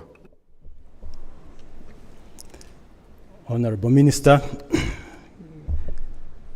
I think it's good afternoon now, and let me ride on the protocols that have already been given, or protocols observed. Good afternoon, ladies and gentlemen. We've been trying to take note of what has been submitted today. We know that the budget is always an exciting time, and this is ongoing work that will culminate into many submissions coming through over the next few weeks as we try to make sense of the 2024 budget on the theme Unlocking Economic Potential. Honorable Minister, the theme has been well received, among various stakeholders for one reason. First and foremost, there's been this insinuation that government has been driving business, leaving behind the private sector. And your emphasis in the way you presented the budget made it clear that the private sector is being broadly considered as the key partner for unlocking our economic potential. And key to this is the fact that for a long time now, the private sector has been segmented into two. There is the domestic, or what they call the indigenous private sector, and then there is the foreign private sector, which is constituted under those that come with foreign direct investment. The misconception or the thinking has been that government has been focusing more on the foreign investors rather than looking at the domestic investors.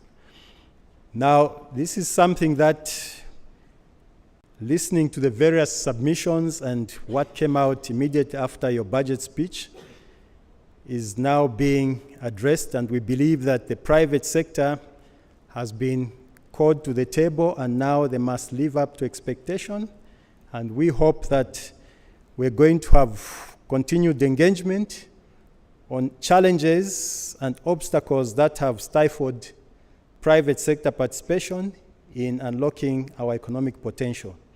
So, Minister, congratulations on the theme as we look at how the economic potential is going to be unlocked with the participation, active participation of the private sector. We also note that the private sector is supposed to be the engine for growth, and more so, they are expected to lead in ensuring that economic activity is deepened, and this is across the various sectors. So we are talking about mining. In the mining sector, it's appreciated that the issues around Konkola copper mine have largely been resolved. We know that there's still work that is being done around that area. And you also mentioned that the issue pertaining to Mopani copper mines is also being addressed. So we are looking forward to the two mines getting back into business so that we can enhance mining output, which is fundamental to ensuring that the projected mining output is attained. Would like to see the mining sector take center stage in helping us to enhance our fortunes and accelerate diversification, which we are expecting in many other sectors. Minister, I must also note here that there's been recognition and acceptance of the fact that there is fiscal discipline now. We are seeing fiscal prudency, which is key to ensure that there is fiscal stability. But aside of that, to ensure that government resources are well utilized to provide for the social sectors and re-energize the economic sectors. It must be noted from the various submissions, looking at those that have come from the social sectors, that the demands are plenty. There's a lot of need, there's a lot of expectation in the investment in human capital. These are primarily in education and health. With all that is being done, which is commendable, we expect that the social sector partners, civil society, will also get to appreciate that it's only when we enhance economic activity, when the economy grows, that we are going to have sufficient resources to provide much more for these sectors. But that does not take away from the fact that we need to ensure that we do our best and meet the targets and commitments that we have made in mostly the international conventions that we have signed up to, and these call for streamlining and ensuring that there is effective policy implementation and ensuring consistency across the various sectors. We also note from the submissions, Honorable Minister, that there is a clarion call for transparency and accountability and enhanced citizen participation in economic governance and management. This is very, very important. We heard it from the USAID, but this also requires that all the stakeholders do their part. It has to be an inclusive system that ensures that we do not leave matters to government alone. Private sector, civil society, the cooperating partners, we must work hand in hand with government and ensure that the things that we'd like to see are championed and realized together with government. When we talk about accelerating investment in the economic sectors, we also believe that, Honorable Minister, there is need to work with the financial sector. Through Bank of Zambia, we've seen the various things that are being done, and we expect that Bank of Zambia will also do its part in ensuring that the export proceeds tracking framework is actualized so that we do not have any lapses in taking stock of the export proceeds that are coming from the various exports that are leaving this country and getting back that which should be recorded and ensure that we have a good account and enhance our foreign reserves, one, but secondly also we ensure that we also help to stabilize the exchange rate. Now, regarding the exchange rate, there's this fixation on stabilizing it by proxy, as we call it, by proxy. I don't think that the Bank of Zambia can get back to the old ways of getting fixed exchange rate. Those days are long gone. What we need to be looking at as an economy is to work towards the fundamental things that are going to ensure that the exchange rate is responsive to the dictates of the market, and therefore the forces of demand and supply come into play. We need to live with what was emphasized in your speech, productivity. We need to ensure that there is increased productivity. We need to ensure that all the sectors that have been deemed to be the critical sectors, agriculture, mining, tourism, which you have now invested in, the energy sector, they become all resourceful and productive so that we can get to a stage where the exchange rate stabilization is a factor of market forces, not fixing it as it used to be in the old good days. I don't know if those were old good days, so to say. Minister, I'll fail if I do not touch on aspects to do with something that you pronounced also regarding the fiscal policy measures. One of the things that you alluded to is the fiscal risk assessment. It would be good that this becomes a standard, a norm, as it comes along with the annual budget borrowing plan. But seeing that the annual borrowing plan now has become a standard, it would be helpful also that the fiscal risk assessment comes along with the annual borrowing plan, and if possible, it may be legislated so that it does not become an administrative measure which, should you leave office, when times call for someone else to come into office, they will not take it serious as this government is taking things at this point in time. And some of the other issues, Minister, that have been touched on include the issue of the sinking fund. This is long awaited.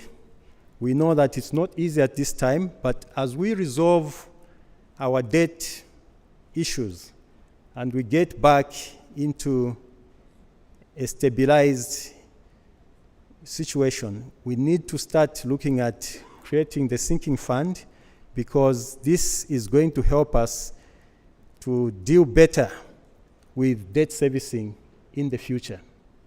So this is something that my colleagues asked that I emphasize on. And coming to CDF, This has been welcomed across the spectrum, but there are challenges that have affected spending which need to be dealt with.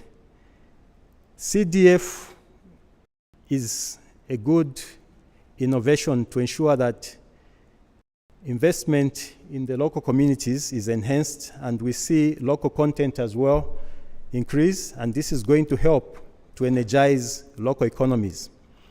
And this is why the Ministry of Small and Medium Enterprises needs to get very involved in ensuring that they drive the agenda for local economic development. Another issue that was touched on, some of these things may seem to be jumbled, but I'm trying to do the best that I can to ensure that I keep them in a cohesive way, was the issue of the mobile transaction costs. I think there's an issue here that pertains to how the mobile network operators, the MNOs, are also dealing with the issue. There is a significant cost in terms of the payable charges. I think this is an issue that you've touched on that needs to be dealt with. With regards to how much the transaction retention is on your part, this can be looked at because most of those that use mobile money tend to be micro businesses. And if the transaction cost increases, it will also work against the go cashless strategy that the central bank is using. So this may be interrogated. We do not know the facts because we do not have the details, the numbers, the statistics that maybe the DGO has. It may be helpful that we relook at that and see if it can be revisited as well. And this is an aspect for financial inclusion, so it's very important that it's given the due consideration. On the concessions, this is another topical issue that comes up time and again on investment concessions. Stakeholders have welcomed some of the concessions that have been given, but what is key is to ensure that we promote productivity in line with the theme. Concessions must be provided on the basis of enhanced productivity, and they must be done in a transparent way, looking at all investors, those that are deemed to be foreign, who are accused most of the times to be the beneficiaries rather than the local domestic investors. So, Minister, it would be very helpful that, like you said when you're making the presentation of the budget, that the local investors also come to the table and get to understand what concessions are there in the various sectors and how they can also access those. And this is more so why it's very important that with our partners, we talked about the engagement through a dialogue, public-private dialogue, through an economic summit, so that can be streamlined so that we know exactly what sort of concessions are on offer, who is eligible, and how they do that. And this leads me to the issue of the multi-facility economic zones, which were touched on. Minister, these have been underutilized up to this point in time, and this also goes towards the farming blocks. We need to see increased investments in those areas, and it's about time that we got the private sector to also get fully involved in providing the infrastructure that is necessary to fully enable the facilities to function as was planned. So the multi-economic facilities, zones that have been created must be made available to the private sector also to invest in the infrastructure as partners. They should not just be owned by government, but they should be co-owned by the private sector. And this is part of your way of enhancing the public-private partnership, knowing that these zones are very costly to set up, and the infrastructure that is needed there calls for a lot of investment, same as the farming blocks. I think there must be some off-takers who can invest in the farming blocks and make us attract contract farmers, which is something that has been alluded to in the past, so that we can enhance agricultural productivity. Minister, I would like to end by saying that the country is still at crossroads with regards to the debt overhang. We can only do so much. The resource envelope is limited, we are constrained. There's a lot of demand and expectation, and some of these things come from the political dimension. But all said and done, we need to be dealing with more of the economics than the politics. I think things tend to be over-politicized. But if we focus on the economics and try to overcome most of the challenges collectively across the spectrum, I think it will be very helpful to ensure that the challenges that we have seen with domestic resource mobilization can be overcome. Right now, we know that the CG there has got very innovative ways and proposals that have been put across for revenue mobilization. But these get stifled because economic activity is not deepened, one, but secondly also, there are issues in the market that need to be dealt with. It's the issue of corruption, it's the issue of misconduct sometimes by officials that are responsible for dealing with these issues. This is more so why it's very, very important that corruption needs to be addressed, be it in the public service, be it in the private sector. These are issues that are going to stifle all avenues for enhancing domestic resource mobilization. I'll end here, Minister, and we shall be providing you with a detailed summation of all the things that have been captured. This was just by way of summary in the shortest possible time that we could do this. Thank you very much. Thank you very much, Mr. Ngoma, for that submission. Obviously, we'll be happy to receive a written submission so that we share with our partners. At this point in time, I hand the microphone back to the Honorable Minister and the delegation to respond to some of the issues that have been raised and give us concluding thoughts as we come to the close of this event. Thank you. Thank you very much. We'll start off with the Deputy Governor making some remarks, then the Commissioner General ZRA. There have been a number of issues raised about his organization, the ST, then I'll make the final closing remarks briefly. Thank you. Thank you very much, Honorable Minister.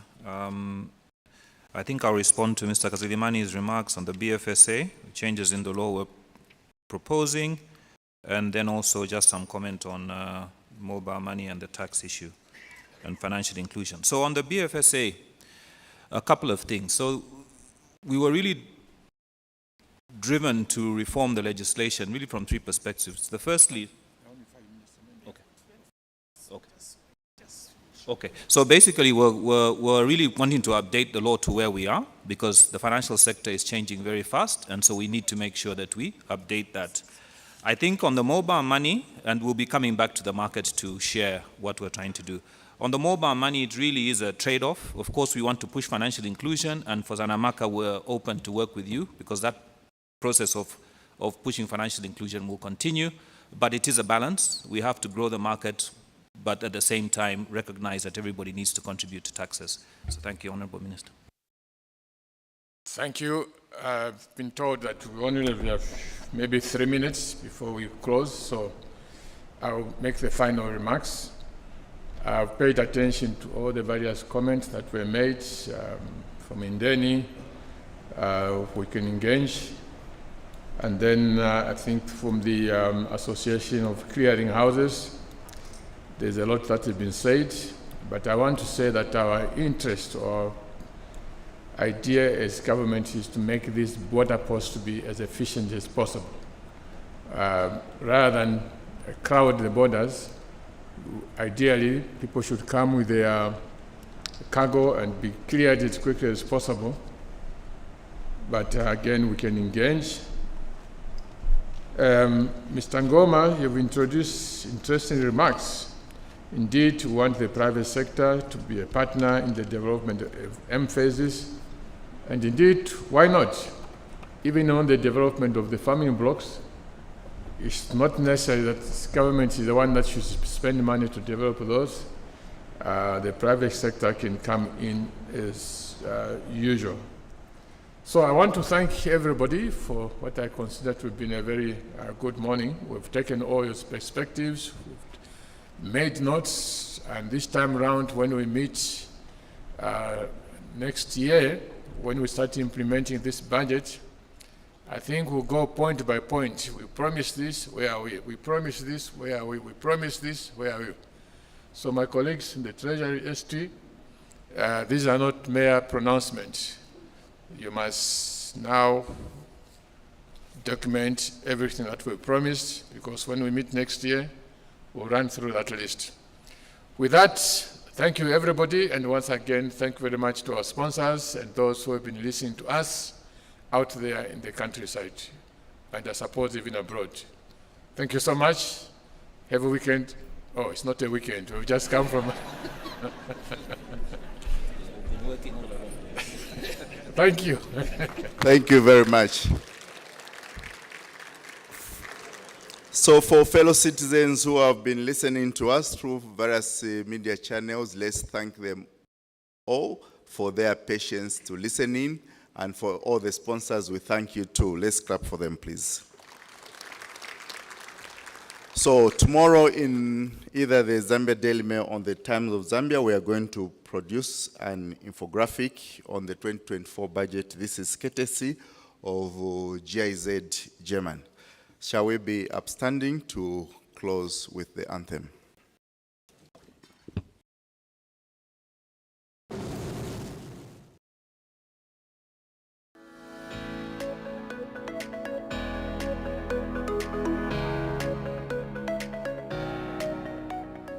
If you ask me the question literally, what the initials stand for, they stand for Cleanveld, Piet, Marwick, Godelaire. Those are the founding four firms that merged over the years and became known as KPMG. Piet Marwick, now it's just known as KPMG.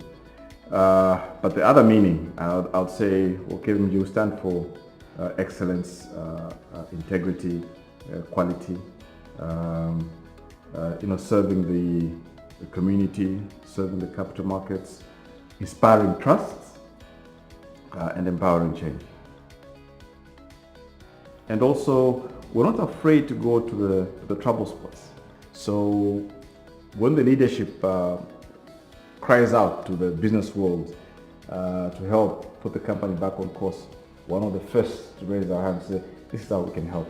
What we principally offer at KPMG, from my perspective as head of audit, is assurance services. We're trusted advisors who will provide assurance services to our clients with the certainty that what we're signing off on is backed by standards, with quality procedures around them, and a team that's got integrity at the core. You know, tax is an integral part of any company's operations, and so if you don't handle your taxes very well, then your company will have a lot of challenges. And so here at KPMG we provide audits, we will provide advice as well under our advisory function, but we also provide tax services, and these tax services are a very critical component of any company's operations, because if you don't manage your tax affairs very well, then your company can have serious challenges going into the future. Zambia Revenue Authority also conducts audits.